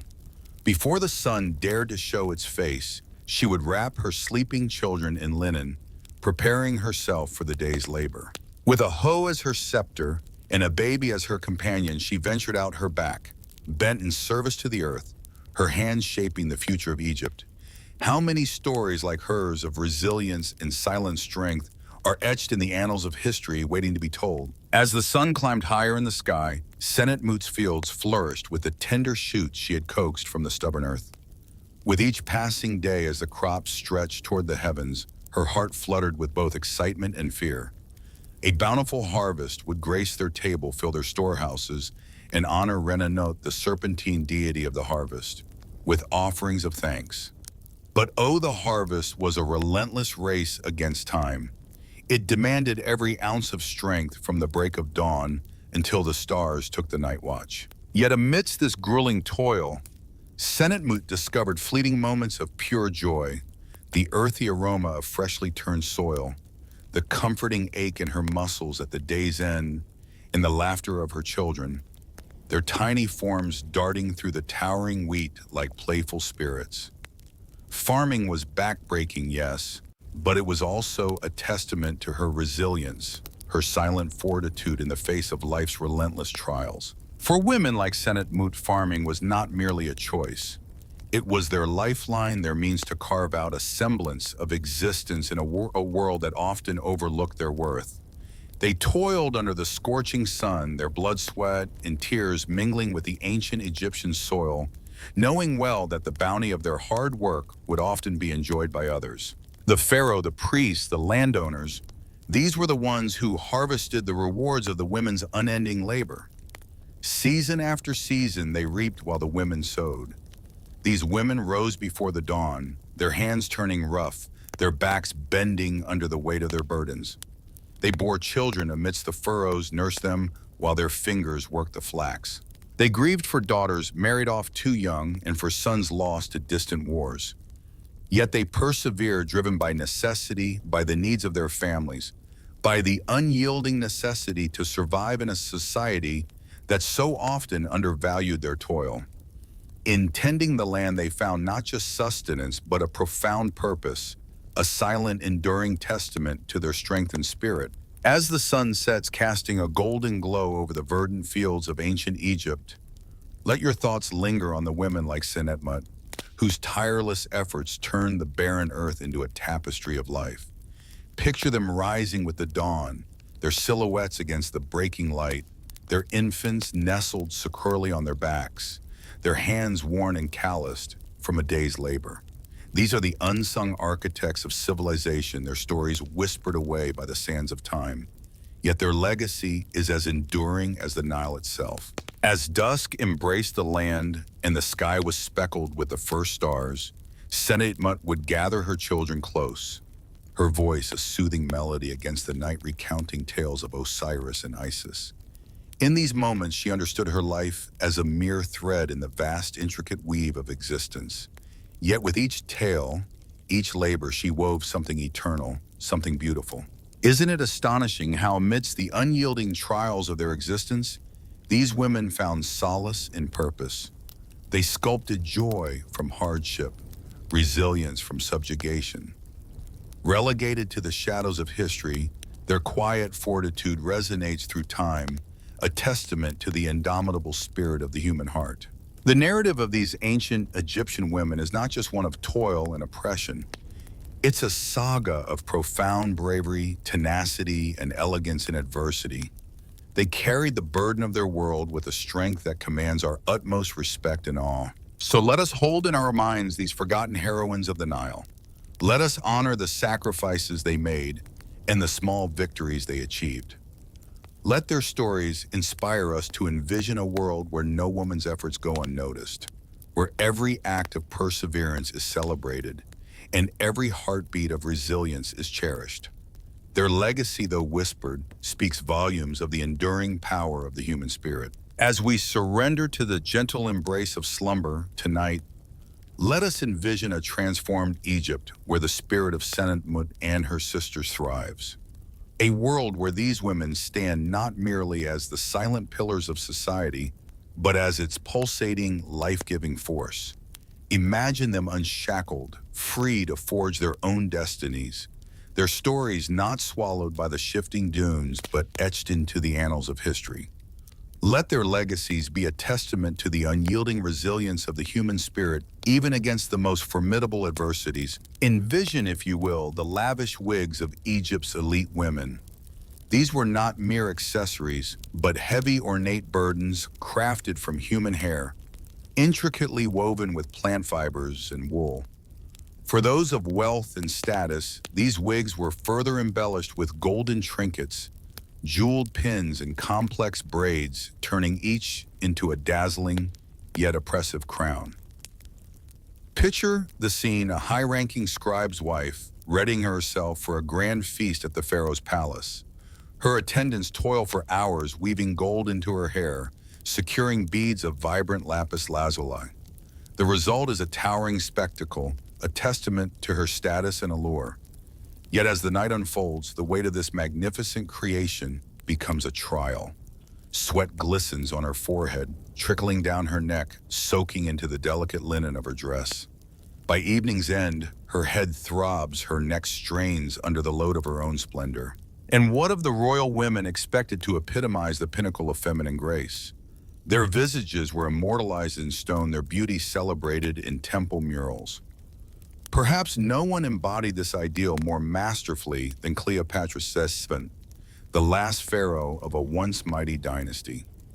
Her story, like those of many, was not just about beauty, but about power, resilience, and the enduring legacy of women in a land of myth and majesty. Born in 69 BC, Cleopatra was not of Egyptian descent, but hailed from the illustrious Greek Macedonian lineage. Yet she immersed herself in the rich tapestry of Egyptian culture, mastering the language and embracing its customs with fervor. Her true genius, however, shone through her unparalleled ability to present herself as an icon, a living testament to divinity.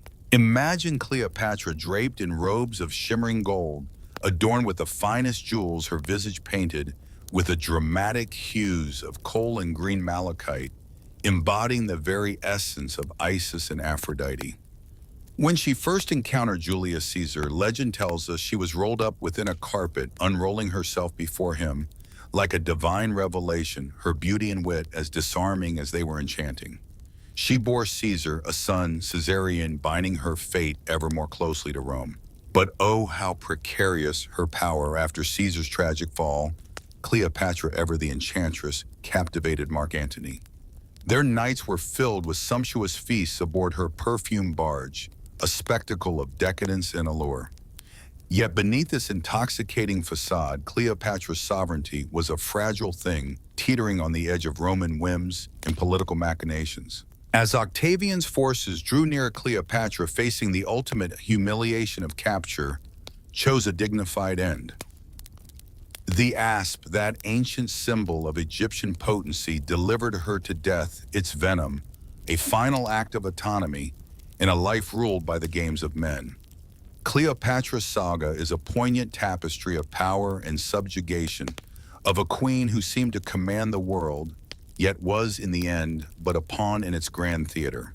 While Cleopatra dazzled on the global stage, the spiritual lives of most Egyptian women were woven into the fabric of the domestic realm. The ancient Egyptians revered a pantheon of deities, each holding sway over different aspects of life, with goddesses playing pivotal roles in the spiritual and daily existence of these women.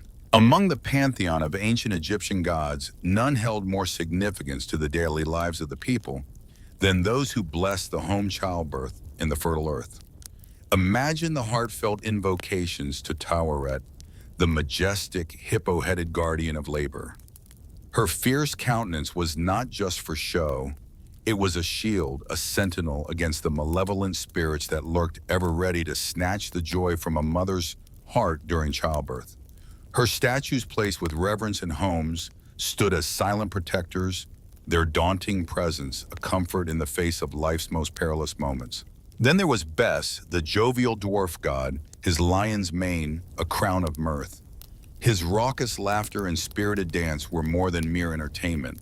They were a force, a vibrant barrier against the dark energies that sought to infiltrate the sanctity of the household. His presence alone was a celebration, a defiant shout of life over death.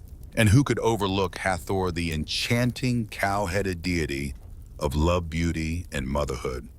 Revered by countless women, she was the epitome of feminine divinity. Her festivals were not just celebrations, but wild, uninhibited revelries, where the air was thick with the sound of sistrums and the scent of incense. Women in their joyous dance summoned her intoxicating spirit, becoming one with the rhythm of life itself. Hathor, alongside Horus, her divine consort, wove the eternal tapestry of life, death, and rebirth, embodying the very essence of Egyptian belief. Yet despite the prominence of such goddesses in myth and temple, the reality of religious life for women in ancient Egypt was starkly different. The priesthood was predominantly a male domain, with women relegated to roles of lesser influence, dancers, musicians, and attendants.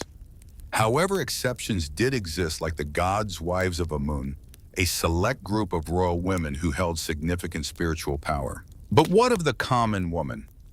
Her spiritual journey was often a solitary one, confined to the intimate space of household altars, where she sought the blessings of fertility and protection.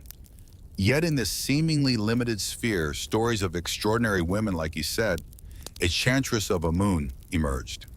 Living during the 20th dynasty, her tale is etched into the very walls of her tomb in the Valley of the Kings, a testament to her breaking through the barriers of her time. Her life, a beacon of what was possible, whispers to us through the ages, asking, "What barriers can you break?" In the sacred corridors of time, where the echoes of the past reverberate, the story of Iset unfolds a woman of non-royal birth whose life was a melody of devotion and divine service. As a chantress, Iset would have filled the temples of Amun with her enchanting music, her voice soaring through the hallowed halls, mingling with the incense of daily rituals that nourished the soul of the god. Imagine her a vision of spiritual fervor, her hands rhythmically shaking the sistrum before the offerings, her face aglow with a divine connection that transcended mere mortal existence. Iset's husband Ramos shared this sacred space as a scribe, their lives intertwining in a partnership of spiritual harmony. Yet despite her revered role, Iset's path was shadowed by the limitations imposed by her gender. Her status as a chantress, while honored, was always secondary to that of the male priests. Even her burial in the Valley of the Kings, that most hallowed of resting places, was a rarity, an exception that whispered of her extraordinary life, yet highlighted the inequality she faced. As twilight embraced the Nile, casting its long golden shadows over the sands, the women of ancient Egypt retreated to their homes, their daily rituals concluded. In the gentle glow of oil lamps, they whispered prayers to Taweret and Bes, seeking protection in the encroaching darkness. What must it have been like to live a life so revered, yet so restricted, to be celebrated, yet constrained by the very fabric of society? In these quiet moments, as the night deepened, one might ponder the paradox of their existence. The grand narrative of history often drowns out these voices, yet between the lines of hieroglyphs, their stories persist. They speak of lives filled with toil and resilience, where beauty and sorrow danced in a delicate balance. For these women, life was a tapestry woven from threads of duty, devotion, and unfulfilled desires. They navigated a world that both exalted and oppressed their influence, curtailed by the roles that defined them, yet their spirits indomitable shone through in the silent symphony of their enduring legacy. In the annals of history, they are often overshadowed wives and mothers celebrated, yet as individuals frequently unnoticed. But oh, how the women of Egypt rose above these challenges, their spirits undaunted, their wills unbreakable. Imagine them not just as silent figures in the shadows, but as vibrant beings who carved their own paths through time.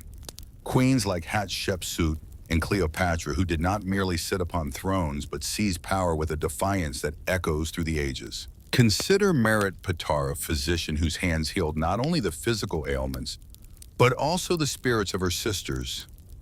Picture these women, their voices lifting in divine song, within the sacred spaces of temples, in the intimacy of homes, channeling the essence of goddesses into their daily lives. Even in death, their desire for autonomy did not wane. They adorned their tombs with vibrant depictions of family life and faith, crafting narratives that would resonate through eternity. What legacy did they leave behind? A profound reminder that even in the most trying times, the human spirit possesses an incredible capacity for endurance and inspiration. We are often captivated by the grandeur of ancient Egypt, its towering pyramids, its golden treasures, the mummies in their silent repose. Yet it is in the daily lives of its people, especially its women, where the true pulse of this civilization beats strongest. In their stories, we discover a testament to resilience and hope. Despite lives often fraught with struggle and sorrow, these women wove beauty and significance from the threads of adversity.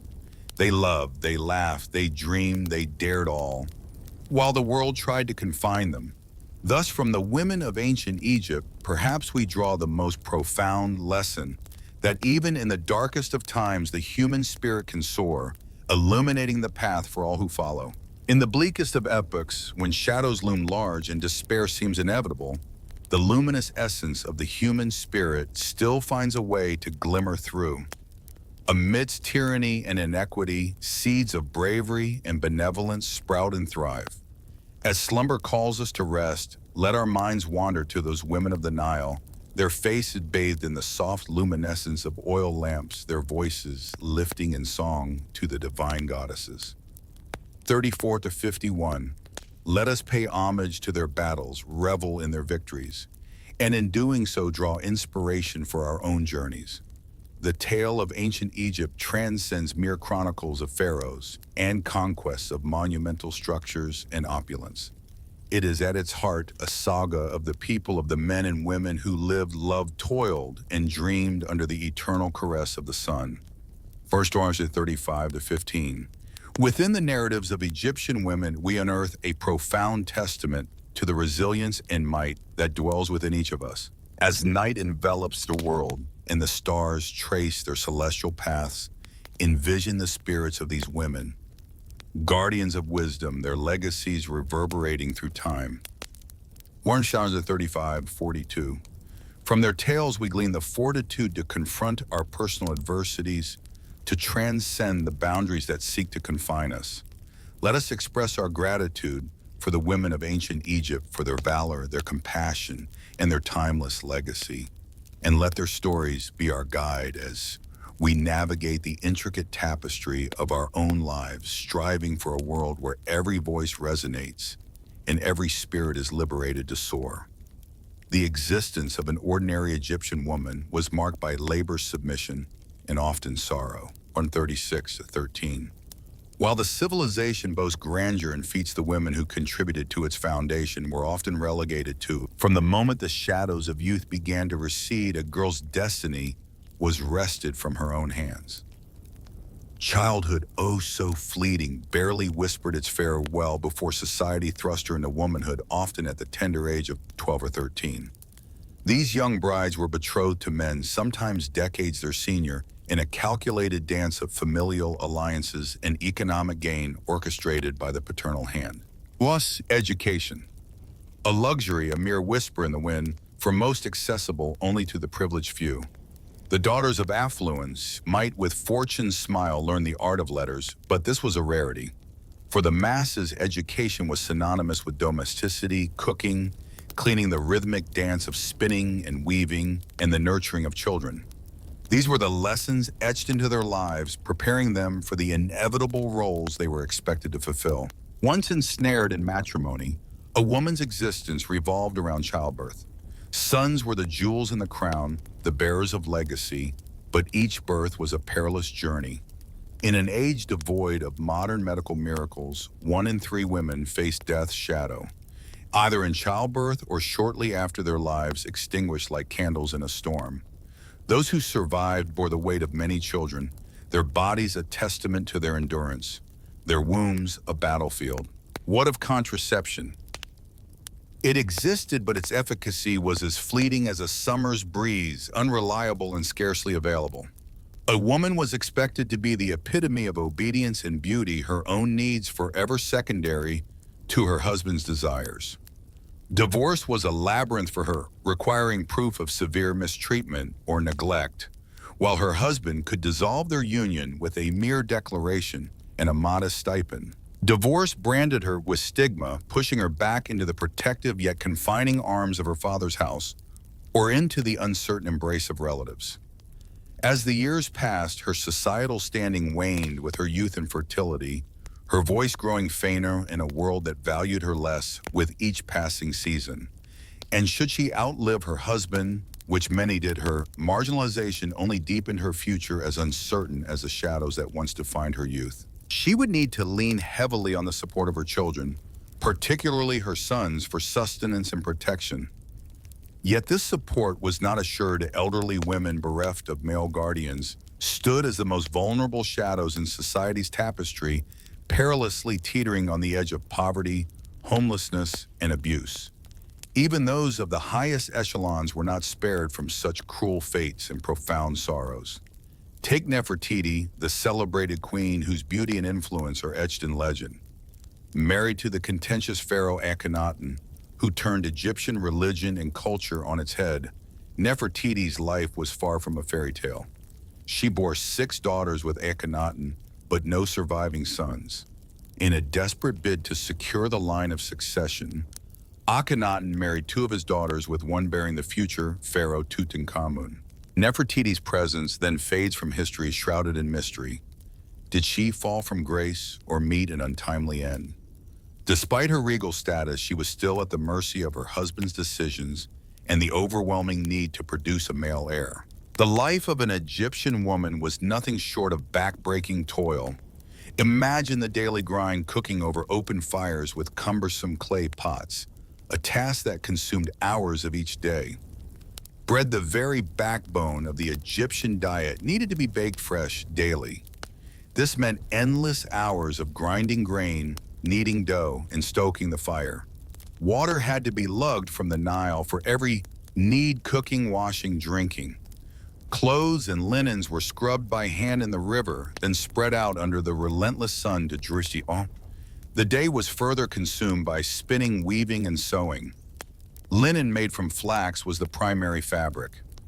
Every step, from harvesting the flax to spinning the fibers into thread and then weaving that thread into cloth on a loom, demanded an immense amount of physical labor. Just think, the making of an average garment was a testament to perseverance and endurance. The weight of time stretched on with weeks, perhaps even months, consumed by the relentless task of production. This burden, like an ancient heirloom, was passed down through the lineage of women resting heavily on their shoulders. The care of children, an unending vigil, fell to the mother. With the average family size swelling to 5 or more, one can only imagine the magnitude of this responsibility. Children clinging to their mother's back became her companions in toil. And what of the older daughters? They too were woven into this tapestry of care, tasked with watching over their younger siblings. This cycle of domestic labor, a relentless legacy, was bequeathed from mother to daughter, spanning across generations. For all her sweat and sacrifice, what did a woman truly possess? The fields she tilled, the textiles she wove, the children she nurtured.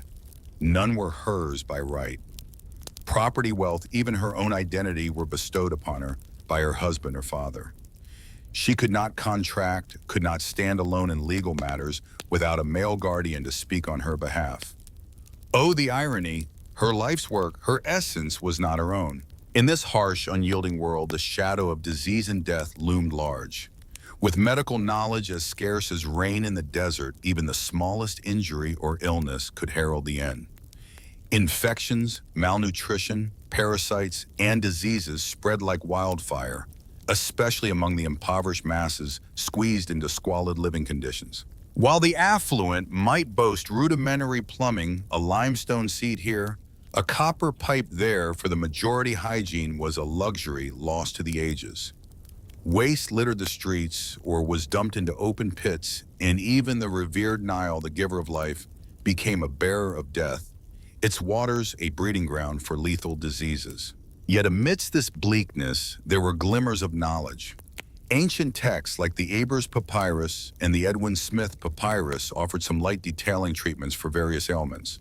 But alas, these were largely concerned with men's afflictions, battle scars, broken bones, while women's health remained shrouded in mystery and neglect, considered somehow less worthy of attention. In such a context, one must wonder, where was the justice for these tireless souls? The tale of Merit Pitar shines through the sands of time with extraordinary brilliance. Imagine, if you will, a woman in ancient Egypt around 2700 BCT, not just surviving, but thriving in a world where her gender was often a barrier, rather than a bridge to success. Merit Pitar, the first known female physician, stood as a beacon of hope and healing, her hands skilled in the delicate art of medicine. She was not merely a caretaker for the royal and affluent, but a savior to many, especially during the vulnerable times of pregnancy and childbirth. How many lives did she touch? How many breaths did she ensure continued through her expertise? In an era where men predominantly held the reins of power and prestige, Merit's rise to chief physician was nothing short of a revolution.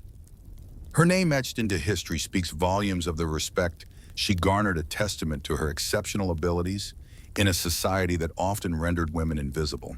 Yet while Merit soared, the daily lives of most Egyptian women were grounded in the harsh realities of survival. Under the relentless gaze of the desert sun, they toiled, fetching water, nurturing crops, grinding grain, weaving cloth. The sweat that ran down their faces mingled with the coal and malachite, the very makeup that was both their shield and their burden. This makeup, a daily ritual, was not just about beauty, but a cultural expectation, a spiritual practice, and even a health measure. A woman without her mask was unthinkable, a bare face considered unkempt and improper. The pressure to conform to these idealized standards was overwhelming. Eyebrows were meticulously shaped, elongated into dramatic almond forms, reaching towards the temples. Black coal ground from minerals framed the eyes in thick, expressive lines. Green malachite added depth, while cheeks and lips were tinted with ochre and pigments aiming for the revered pale yellow skin. This facade of perfection was not merely for the living, but extended into the afterlife, where women were expected to maintain their beauty in death, as in life. How profound this eternal commitment to an ideal! In the relentless pursuit of eternal allure, the mummies of affluent women were decked out in lavish gold adornments, delicate linen bandages, and painted visages that mimicked life itself. Wigs, a cornerstone of the Egyptian woman's beauty ritual, played a pivotal role. Imagine, if you will, the sweltering heat of the desert, the air thick with the scent of dust and sweat, and there beneath the weight of these magnificent but cumbersome wigs, women bore the discomfort with stoic grace. Both genders shaved their heads for hygiene and relief from the oppressive heat, only to then don these heavy, often itchy masterpieces of human and horsehair. Yet for any woman of status to step into the public eye without one was simply out of the question. But what of their attire, the iconic vision of elegantly draped white linen, flowing like a dream, was a far cry from the daily reality. Linen, though light and breathable, was a relentless battle against the elements. Dust, toil, and perspiration stained and marred its purity. The diaphanous robes we imagine adorning Egyptian women were in truth the exclusive privilege of the elite. For the common woman laboring in fields or weaving at looms, clothing was utilitarian, simple lengths of linen, wrapped and secured, often leaving little to the imagination. While this might seem freeing when compared to the constricting garments of future centuries, it offered scant defense against the harshness of daily life. The pressure to remain a vision of youth, beauty, and allure was unyielding, a silent demand that echoed through the ages. Why must beauty be such a burden, one might ponder? In this world where the sun's relentless gaze could parch the skin and the sands could strip away any semblance of softness, the maintenance of an impeccable appearance was not merely a desire, but a dictate. To let one's beauty fade was to neglect not just oneself, but one's very place in society. Oh, the weight of societal scorn, the cruel whispers of ridicule, and the heavy accusations of moral failing. Even Cleopatra VII, a woman of the highest echelon, could not escape such harsh judgments. Born into the illustrious Ptolemaic dynasty, she was not of Egyptian blood, but of Greek descent, the cherished daughter of Pharaoh Ptolemy XII. Yet Cleopatra embraced the vibrant culture and spiritual essence of Egypt, fashioning herself as the living incarnation of the revered goddess Isis. Cleopatra's allure, her beauty, has woven itself into the tapestry of legends, celebrated in myriad forms of art and literature. But her beauty was merely a shimmering veil over a profound intellect. She was a master strategist, a negotiator with the cunning of a fox, and a leader whose charisma could sway the very winds. Fluent in numerous languages, including the sacred Egyptian tongue, a rarity among her Ptolemaic kin, she was a beacon of knowledge and power. Yet in the annals of history, Cleopatra's narrative often shrinks to her romantic liaisons with figures like Julius Caesar and Mark Antony. Her intellect and political prowess overshadowed by the men in her life and the tragic manner of her demise. In a final defiant act, Cleopatra chose death over the humiliation of being paraded through Rome's streets, a captive queen. Even in her last moments, she orchestrated her legacy, maintaining the illusion of eternal beauty as the venom of the asp coursed through her veins, a testament to her unyielding spirit. For the women of ancient Egypt, religion offered a sliver of solace and a whisper of influence. The pantheon was rich with powerful goddesses like Isis, Hathor, and Sekhmet. Isis in particular stood as the paragon of motherhood in wifely devotion, the guardian of the departed. Her worship transcended Egypt's borders, spreading across the Mediterranean, offering women a modicum of agency through religious service. As chantresses or singers, these priestesses wielded one of the few forms of authority available to women, their voices echoing through the temples, a melody of power in a world often deaf to their desires. Imagine the vibrant scenes within ancient Egyptian temples, where women known as chantresses would dance and sing, their voices echoing through the sacred halls during festivals and ceremonies. Yet this was but a mere echo of the power and prestige that male priests enjoyed. Women were barred from the highest echelons of religious leadership, unable to partake in the most sacred rituals or even set foot in the holiest sanctuaries. Their service, though devout, was always secondary, their influence tightly constrained. These chantresses, like stars in a dimming sky, offer us a glimpse into the lives of remarkable women who navigated the oppressive currents of their time. Among these luminaries was Iset, a chantress of Amun during the 20th dynasty. Born into a lineage of formidable priests, her father was none other than the high priest of Amun, a man whose influence reverberated throughout Egypt. As a chantress, Iset would have filled the temple of Thebes with sacred melodies, her voice a bridge between the divine and the earthly. She would have graced festivals, perhaps even the grand festival of Opet, where the god statues journeyed from Karnak to Luxor in a procession of divine splendor.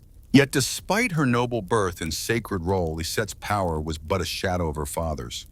Upon his passing, the high priesthood did not pass to her, but to a male successor, leaving Iset in her subordinate position. However, her tale whispers to us of resilience. Even within the confines of their roles, some women like Iset managed to carve out niches of influence and agency. Iset might not have wielded the same authority as her father, but through her religious service, she likely earned a measure of respect and status. For royal women, the path to power was even more treacherous and narrow. The great royal wife, often the pharaoh's chief consort, held a position of great honor, but one that teetered on the edge of uncertainty, her influence and status entirely contingent on her relationship with the king. Some queens, however, managed to shine brightly, their light undimmed by the constraints of their roles. The enigmatic figures of Nefertari and Ta. These women, as the mothers of pharaohs, wielded a subtle yet profound influence over the sands of time. They were venerated, their names etched beside those of their illustrious sons, yet their power danced always in the shadow of male dominion, never truly their own to command.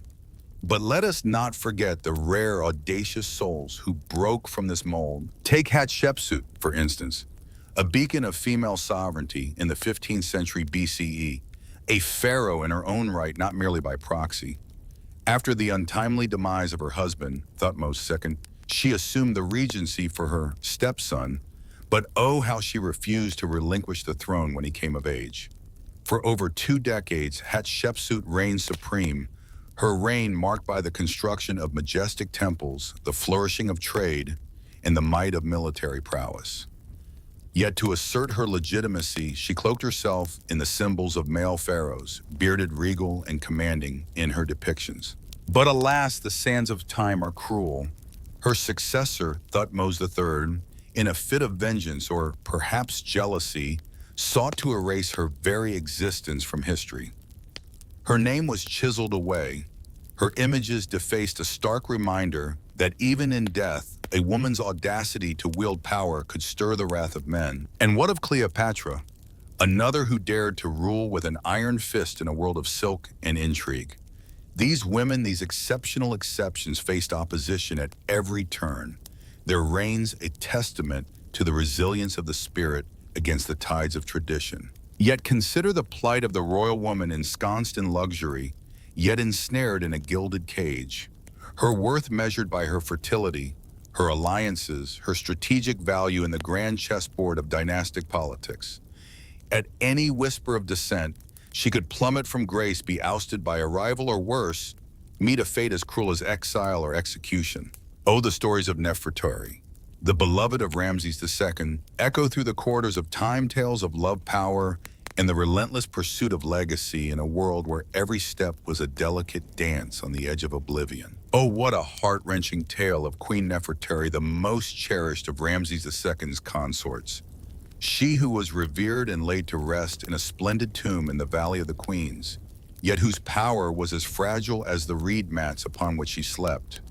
When she bore no son, the world turned its back on her, and as Setnefret, another wife, stepped into the light, bearing Ramses' heir Niptah.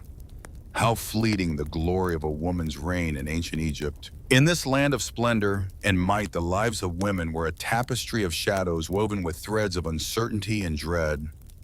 No matter their rank or deeds, they were always pawns in a game controlled by men. As the sun dipped below the horizon, casting its golden hues across the Nile, the women of Egypt trudged back to their humble abodes, their bodies weary from the relentless labor of the day.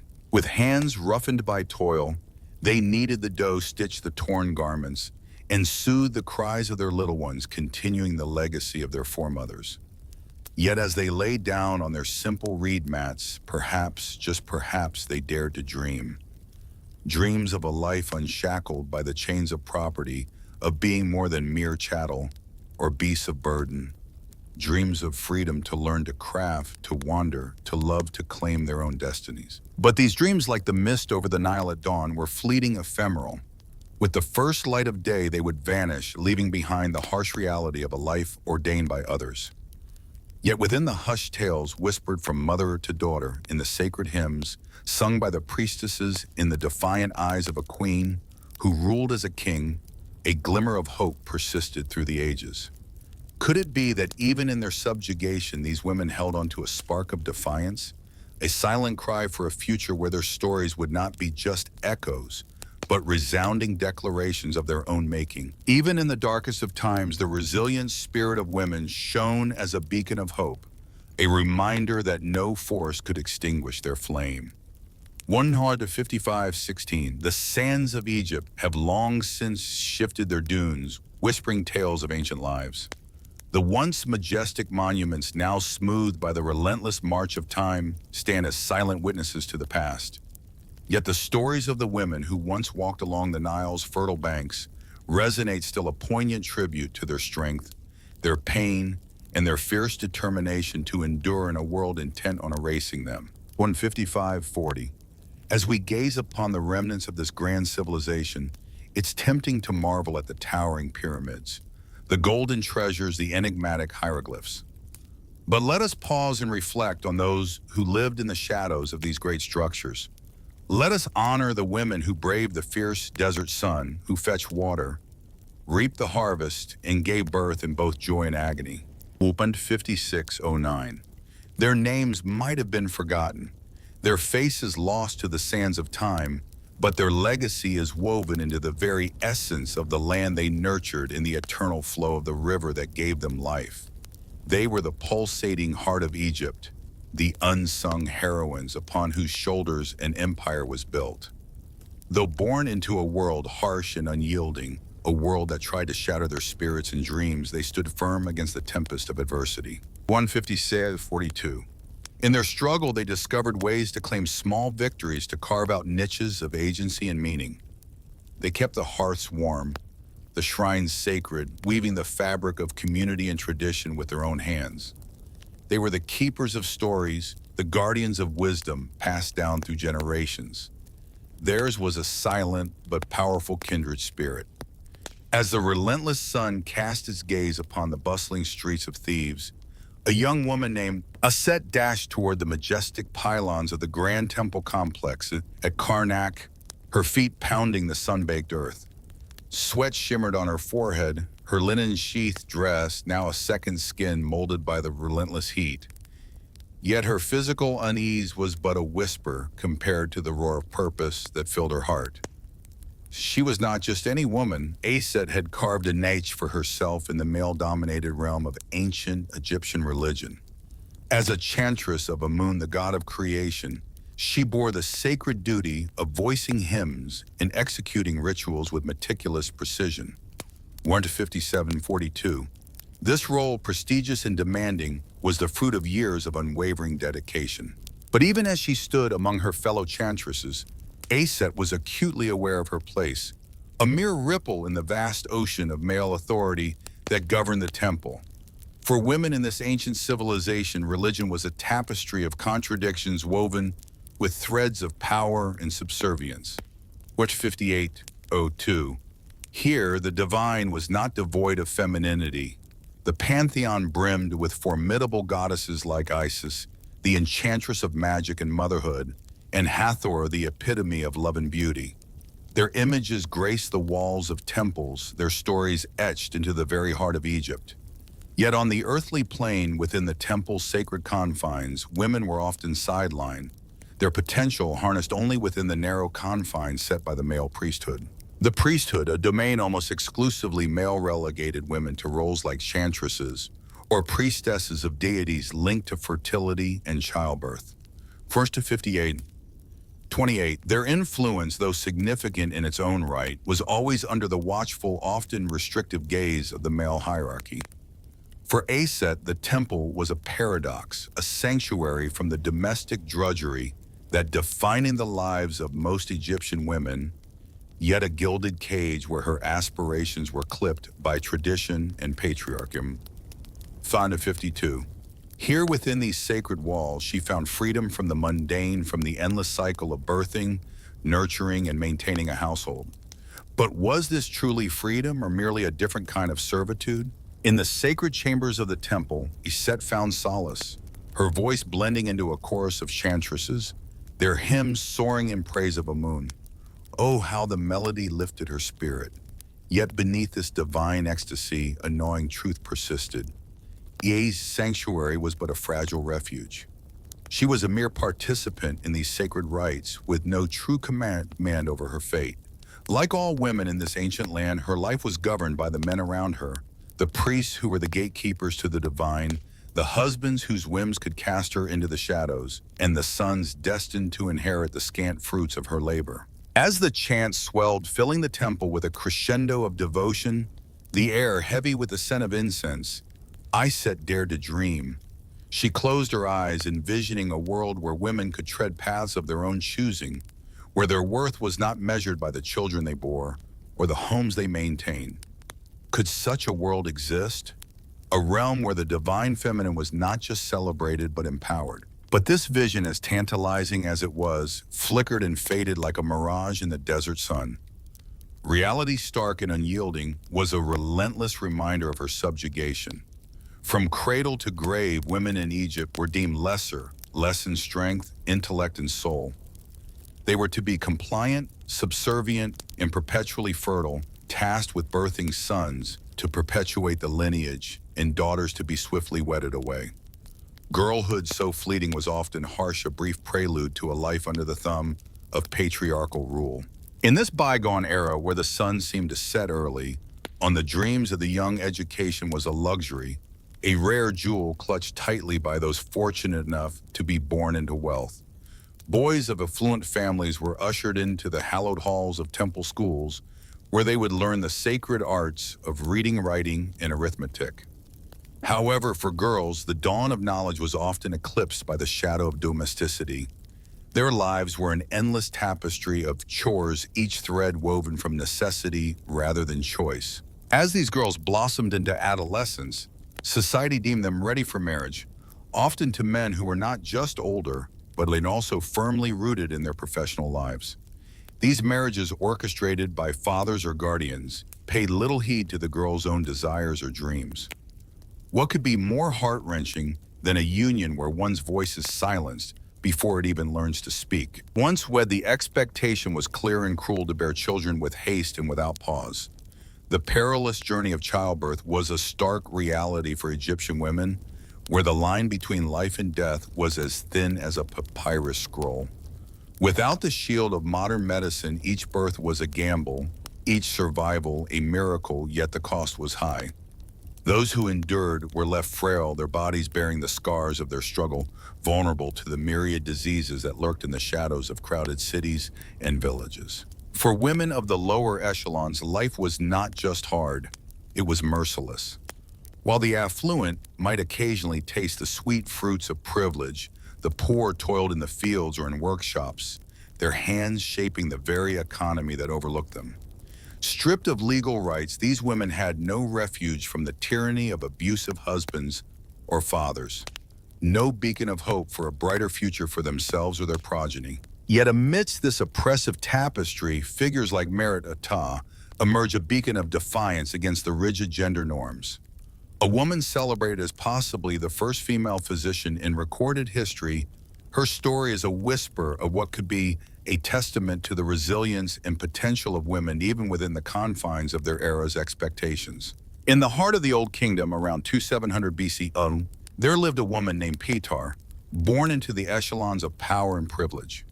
She was not merely a daughter of a high-ranking official, but also the cherished wife of a priest devoted to the sun god Ra. Yet it was Pitar's own light that shone the brightest in the annals of ancient Egyptian history. Imagine a time where the sands of Egypt whispered secrets of the divine, and amidst this, Pitar emerged as a beacon of healing. Known as the chief physician, her name inscribed in the sacred tombs, she was a rarity, a woman who had conquered the arcane arts of medicine. How thrilling it must have been to witness her prowess as she wielded herbal concoctions, performed surgeries with a steady hand, and chanted spells that seemed to weave magic into the very air. Yet in this tapestry of her life, there were threads of constraint. The societal fabric of ancient Egypt, though rich in culture, was tightly woven with threads of patriarchy. Pitar, despite her mastery, could never claim a formal seat among the male-dominated medical hierarchy. Her role was often perceived as an extension of her domestic duties, a caretaker's shadow, rather than the luminary she truly was. But let us ponder this. Why does her story still resonate through the quarters of time? Because Pitar was not just exceptional, she was extraordinary. Her achievements etched into the stone of her tomb are not just records, but resounding echoes of her defiance against the norms. In an era where women's narratives were often buried with them, her legacy stands as a testament to her indomitable spirit. Yet for every Pitar, countless others like Iset, the chantress of Amun, existed in the shadows of obscurity. Their lives, their struggles, their silent contributions lost to the relentless march of time. These women, whose names we might never know, who found solace in their temple duties, remind us of the untold stories, the forgotten heroines, whose echoes we can only faintly hear in the quiet moments of history. As Iset emerged from the cool sanctuary of the temple, stepping back into the sweltering embrace of Thebes' streets, a heavy weariness draped over her like a shroud. For all its grandeur, with its majestic pyramids piercing the heavens and temples shimmering like jewels under the sun, ancient Egypt often felt like a gilded cage for women. Here their lives were a ceaseless parade of toil and subjugation, a relentless cycle of drudgery that flowed as unyieldingly as the Nile itself. Yet amidst this oppressive tapestry, there were threads of light of hope and resilience that shone through. Women who, against all odds, managed to weave small, defiant tapestries of autonomy. They were the unsung heroines who, like Merit Pitar, boldly transcended the confines of their gender to imprint their legacy upon a world dominated by men. And Iset herself, finding a sanctuary in the sacred rituals of the temple, even as she wrestled with the invisible chains of her own subjugation. These women, though shackled by the harsh realities of their era, were not without power. Their quiet rebellions, their steadfast endurance in the face of overwhelming hardship, crafted legacies that resonate through time. They remind us with poignant clarity that the human spirit, even in its darkest hours, can still find the strength to endure to hope. As the sun dipped below the horizon, stretching shadows long across the dusty lanes of Thebes, Iset returned to her modest mud brick abode where her husband and children awaited. The evening meal loomed before her, a task among many. Yet it was in these simple acts of daily life where she found her quiet strength, her subtle defiance. The children would need bathing their laughter and squabbles, filling the air, a stark contrast to the silent, solemn chants of the temple. Here in this humble home was where the real power of Iset's life was nurtured in the love and care she provided, in the resilience she instilled. Amidst the relentless cycle of household duties, Iset found solace only when she could finally lay her exhausted body to rest. Yet even as she mechanically performed her daily tasks, her mind wandered back to the temple. There, in her sacred role as a chantress, she discovered a profound sense of purpose and meaning. Ah, the divine escape she felt when enveloped by the rhythm of ancient hymns. In those transcendent moments, Iset envisioned a different world, a world where women's worth wasn't confined to their domestic capabilities or their roles as bearers of children. Imagine a world where women could chase their dreams, where they could choose their own destinies. A world where they stood as equals, dancing alongside men in the grand ballet of existence. This vision, as elusive as the stars that adorn the night sky over the slumbering city, was one Iset cherished deeply. It was a delicate flame of hope, flickering in the hidden recesses of her heart, despite the oppressive forces that sought to extinguish it. What else could she do but persist? She sang her hymns, recited her prayers, and fulfilled her familial obligations. Each act a small rebellion against her constrained existence. Just like the Nile ever flowing through Egypt's core, Iset knew she must continue to move forward. could anything be more powerful than the human spirit's resilience? In the face of the harshest adversity, in the shadow of the most oppressive forces, it was this spirit that promised renewal and rebirth. And so her voice soared, sweet and resonant, a testament to her undying hope and the indomitable will to keep living, keep dreaming, keep striving. As the chorus of her sisters' voices swelled Iset's song, soared a melody of hope, entwined with defiance, a symphony of pain yet undying perseverance, a testament to the eternal burning desire for a world reborn from the ashes of the old. This was not just a song, it was a beacon reverberating through the sacred halls of the temple, spilling out into the murky streets of Thebes, destined to linger long after she and her kin had returned to the earth. It was a living tribute to the unwavering spirit and valor of the women of ancient Egypt, a celebration of the human soul's relentless capacity to endure and to envision a brighter future. As twilight draped its velvet curtain over the world, Iset lifted her gaze to the heavens. The last golden rays of the sun kissed the horizon, and in the emerging darkness she beheld the vast, shimmering expanse of stars, planets, and galaxies, a cosmic tapestry stretching into eternity. For a fleeting moment, a profound connection enveloped her. She felt tethered to the lineage of women before her, to those yet to come, all woven into the intricate fabric of life that spanned across the ages, a silent yet profound communion with the past and the future. This brief connection, though ephemeral, was enough. Enough to fortify her spirit for the impending darkness of the night, enough to arm her with the resilience to confront the relentless days of labor and strife. It was enough to keep the embers of hope alight within her heart.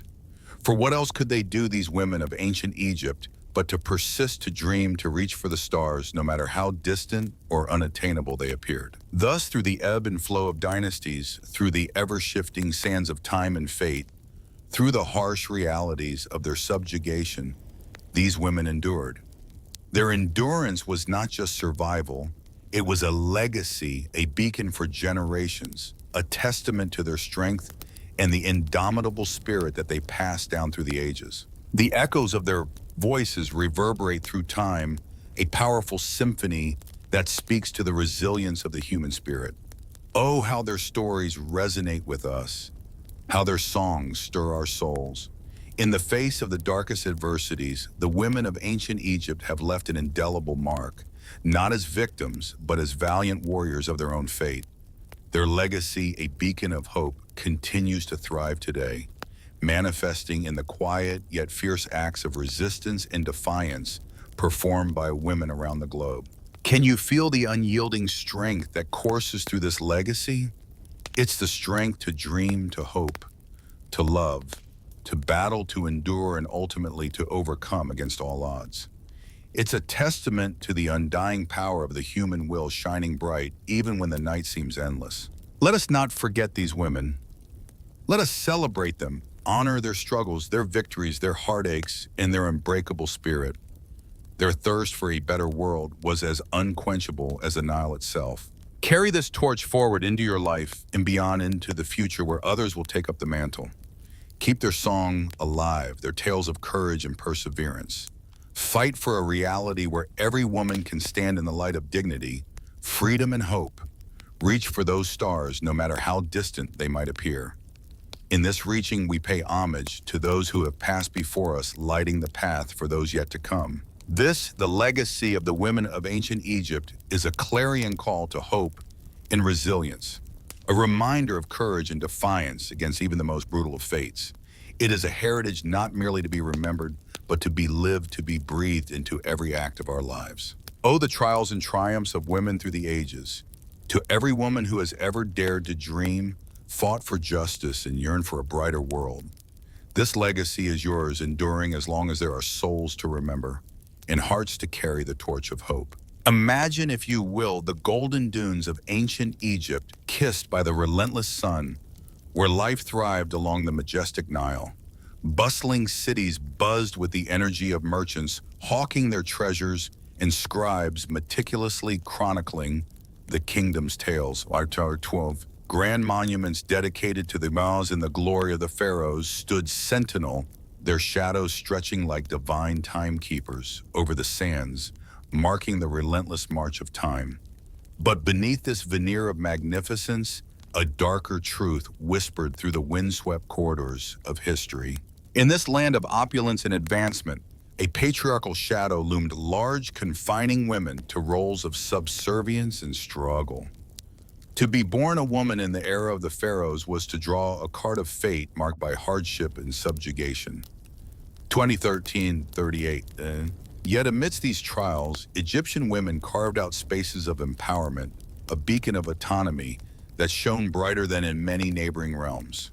They could own property, engage in commerce, and even seek divorce rights that were revolutionary for their time. But let us not be deceived by these outward signs of progress. The true condition of women was much more complex. Despite these legal privileges, the societal view held them as lesser beings. Their supposed equality, a mere mirage in the desert of gender inequality. 214 Rougeau. Here in the heart of civilization, the struggle for true equality was just beginning, a fight that would echo through millennia, carried by the indomitable spirit of women who dared to challenge the status quo. In ancient Egypt, women were systematically sidelined from corridors of power and authority, forbidden from taking up roles such as priests, scribes, or government officials. Oh, how their wings were clipped, their aspirations tethered to the domestic sphere, where they were expected to bow to the will of the men in their lives, fathers, husbands, brothers, or sons.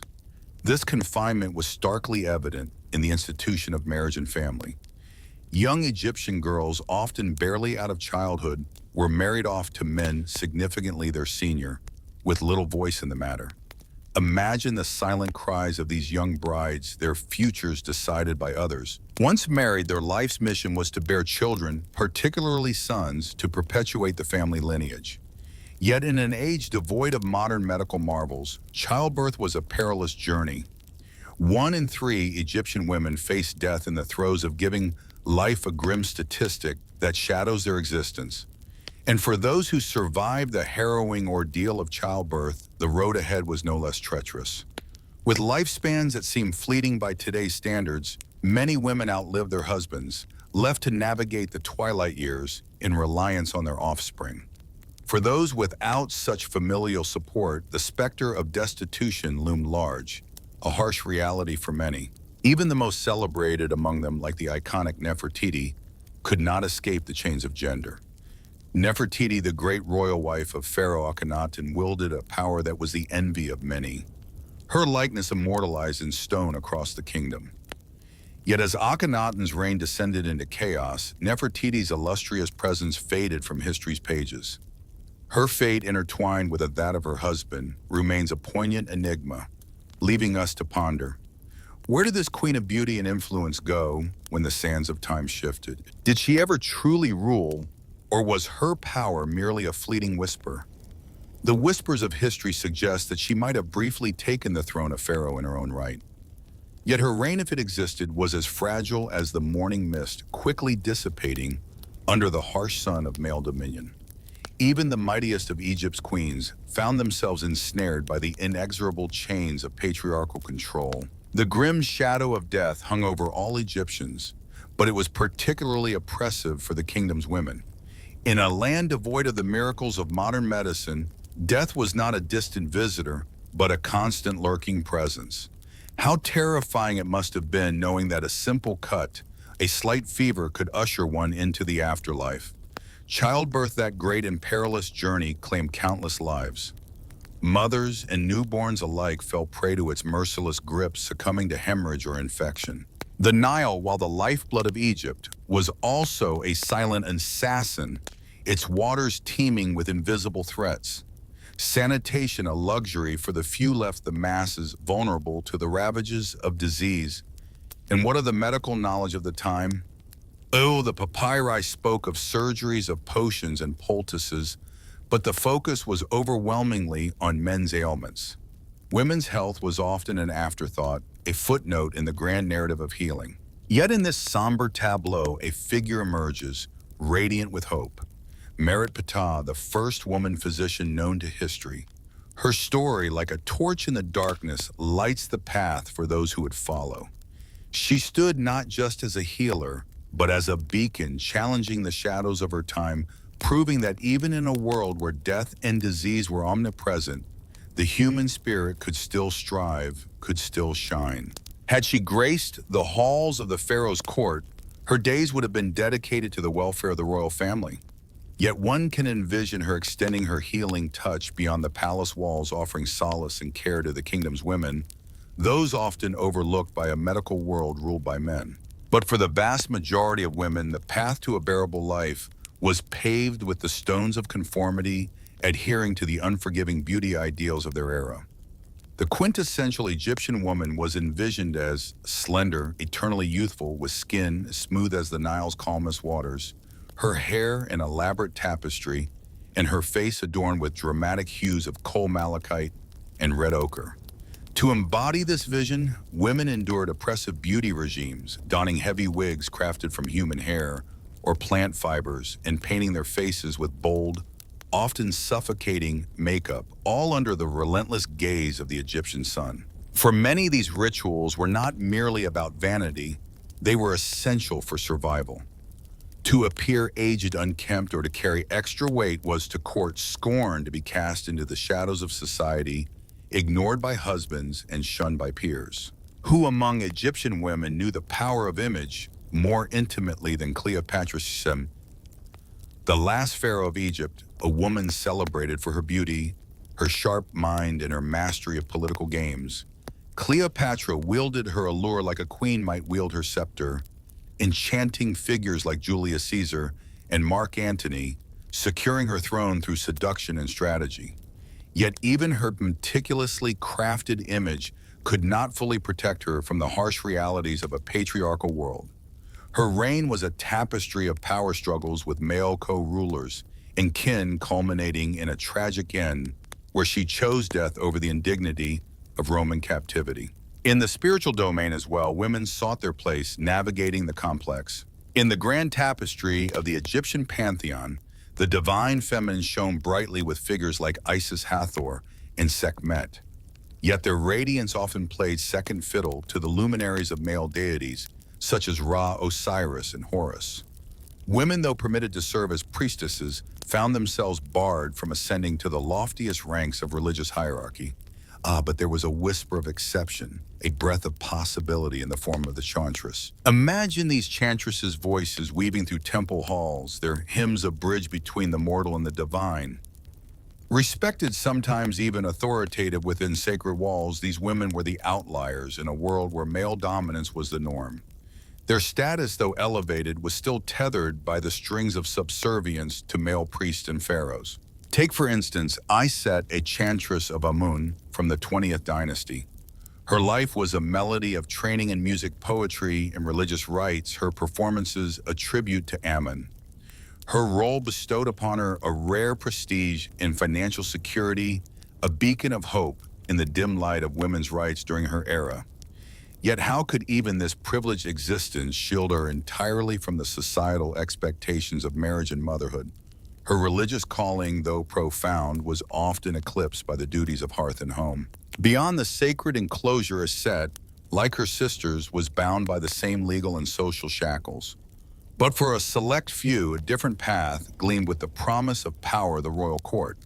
Here, as the wives, the game of influence and authority played out on a different yet equally complex stage. Within the opulent walls of the royal household, the women of Egypt's ancient dynasties, from mothers to daughters of pharaohs, possessed a remarkable potential for influence. Imagine the sway they held, capable of not only shaping policy, but on those rare and precious occasions ruling as pharaohs in their own sovereign right. Yet this elevated status was a double-edged sword, laced with perils and limitations as sharp as any blade. Yes, these regal women, though they might bask in the glory of their position, were still tethered to the whims of the crowned men, their power a delicate balance, ever at the mercy of the court's treacherous currents.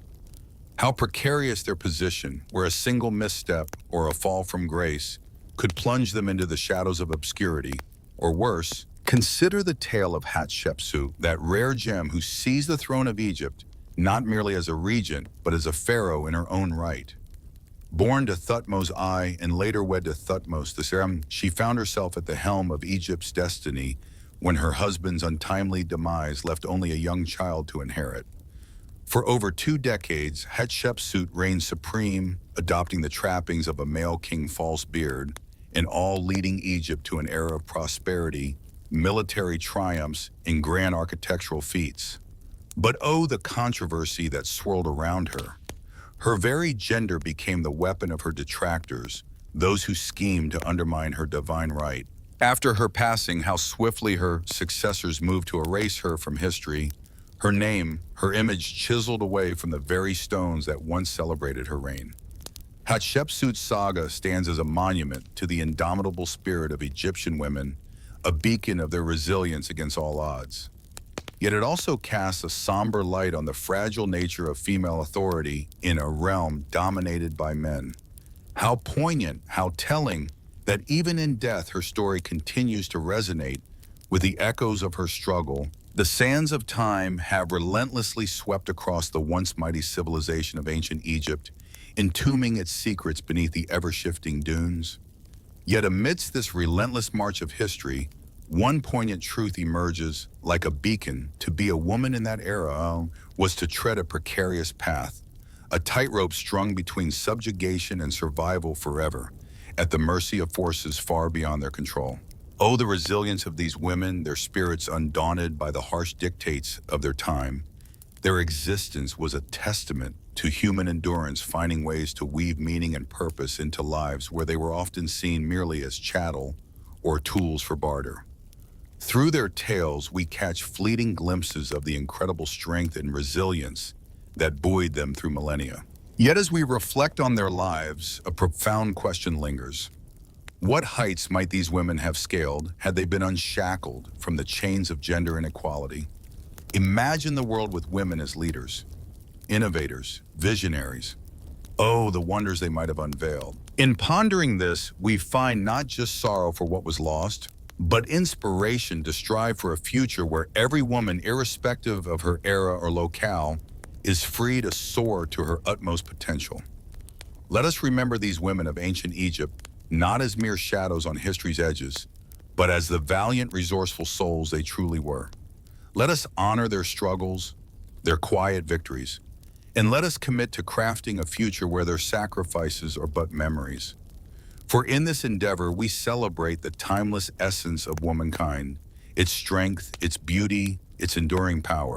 Royalty and power in ancient Egypt were a complex dance where women often found themselves navigating a labyrinth of influence, their steps measured yet filled with potential for greatness. Ah, the intricate dance of power within the walls of ancient Egypt's palaces. Even amidst the grandeur and the glory, there were whispers of ambition, the subtle maneuvering of queens who, though often cast in the shadows of their kingly counterparts, found ways to wield their influence with the elegance and force of a well-played chess game. Queen Ta, the consort of Amenhotep III, and the guiding light of Akhenaten, was no mere figurehead. Oh, how she stood tall, her image carved nearly as imposing as her husband's, a silent testament to her power. Her involvement in the delicate art of diplomacy was not just a footnote in history, but a bold statement of her role, engaging with foreign leaders, participating in sacred ceremonies. She was a queen in every sense, yet her influence stretched far beyond the traditional confines of her title. And her son, young Akhenaten, how he looked up to her, his eyes reflecting the wisdom he drew from her counsel. But let us not forget, for every Queen Ta, there were countless others, the silent sentinels of the royal lineage, bound by tradition yet yearning for a voice. These women, mothers, wives, sisters, daughters, they adorned themselves with the luxuries of the court, yet their power was a mere echo of what could be. They were the caretakers of the royal bloodline, the keepers of the sacred rites, but their roles were scripted, their actions confined to the roles prescribed by the ancient laws of the land. Then there was Hatshepsut, a name that resonates through the quarters of time with the force of a declaration. Initially stepping into the role of regent for the youthful Thutmose III, her ambition like a flame refused to be dimmed. What audacity, what a breathtaking leap of faith when she donned the symbols of kingship. For over 2 decades, she ruled not as a queen, but as a king. Her reign marked by monumental constructions, flourishing trade, and military victories. Was it not a sight to behold a woman claiming the throne with such fearless assertion of power? Oh, the tales of these women, their lives a tapestry, woven with threads of ambition, duty in the unyielding quest for influence in a world dominated by men. Portrayals of her offering gifts to the gods embraced by them, as any traditional male ruler would be, illustrate the extraordinary yet uneasy achievement of her rule. Hatshepsut, with fervent determination, sought to validate her reign, understanding the deep-seated unease of a woman openly wielding such formidable power in Egyptian society. Her attempts to be accepted as a male king reveal a poignant acknowledgement of the transgression, almost the unnaturalness of a woman stepping into such a role. After her passing, Thutmose III endeavored to obliterate her memory, chiseling away her names and images, casting her pioneering rule into obscurity. For noble women aspiring to leave their mark, navigating the rigid system was their sole recourse. Consider Takuet, a queen of the 25th dynasty, who harnessed her wealth and influence to become a patroness of the arts.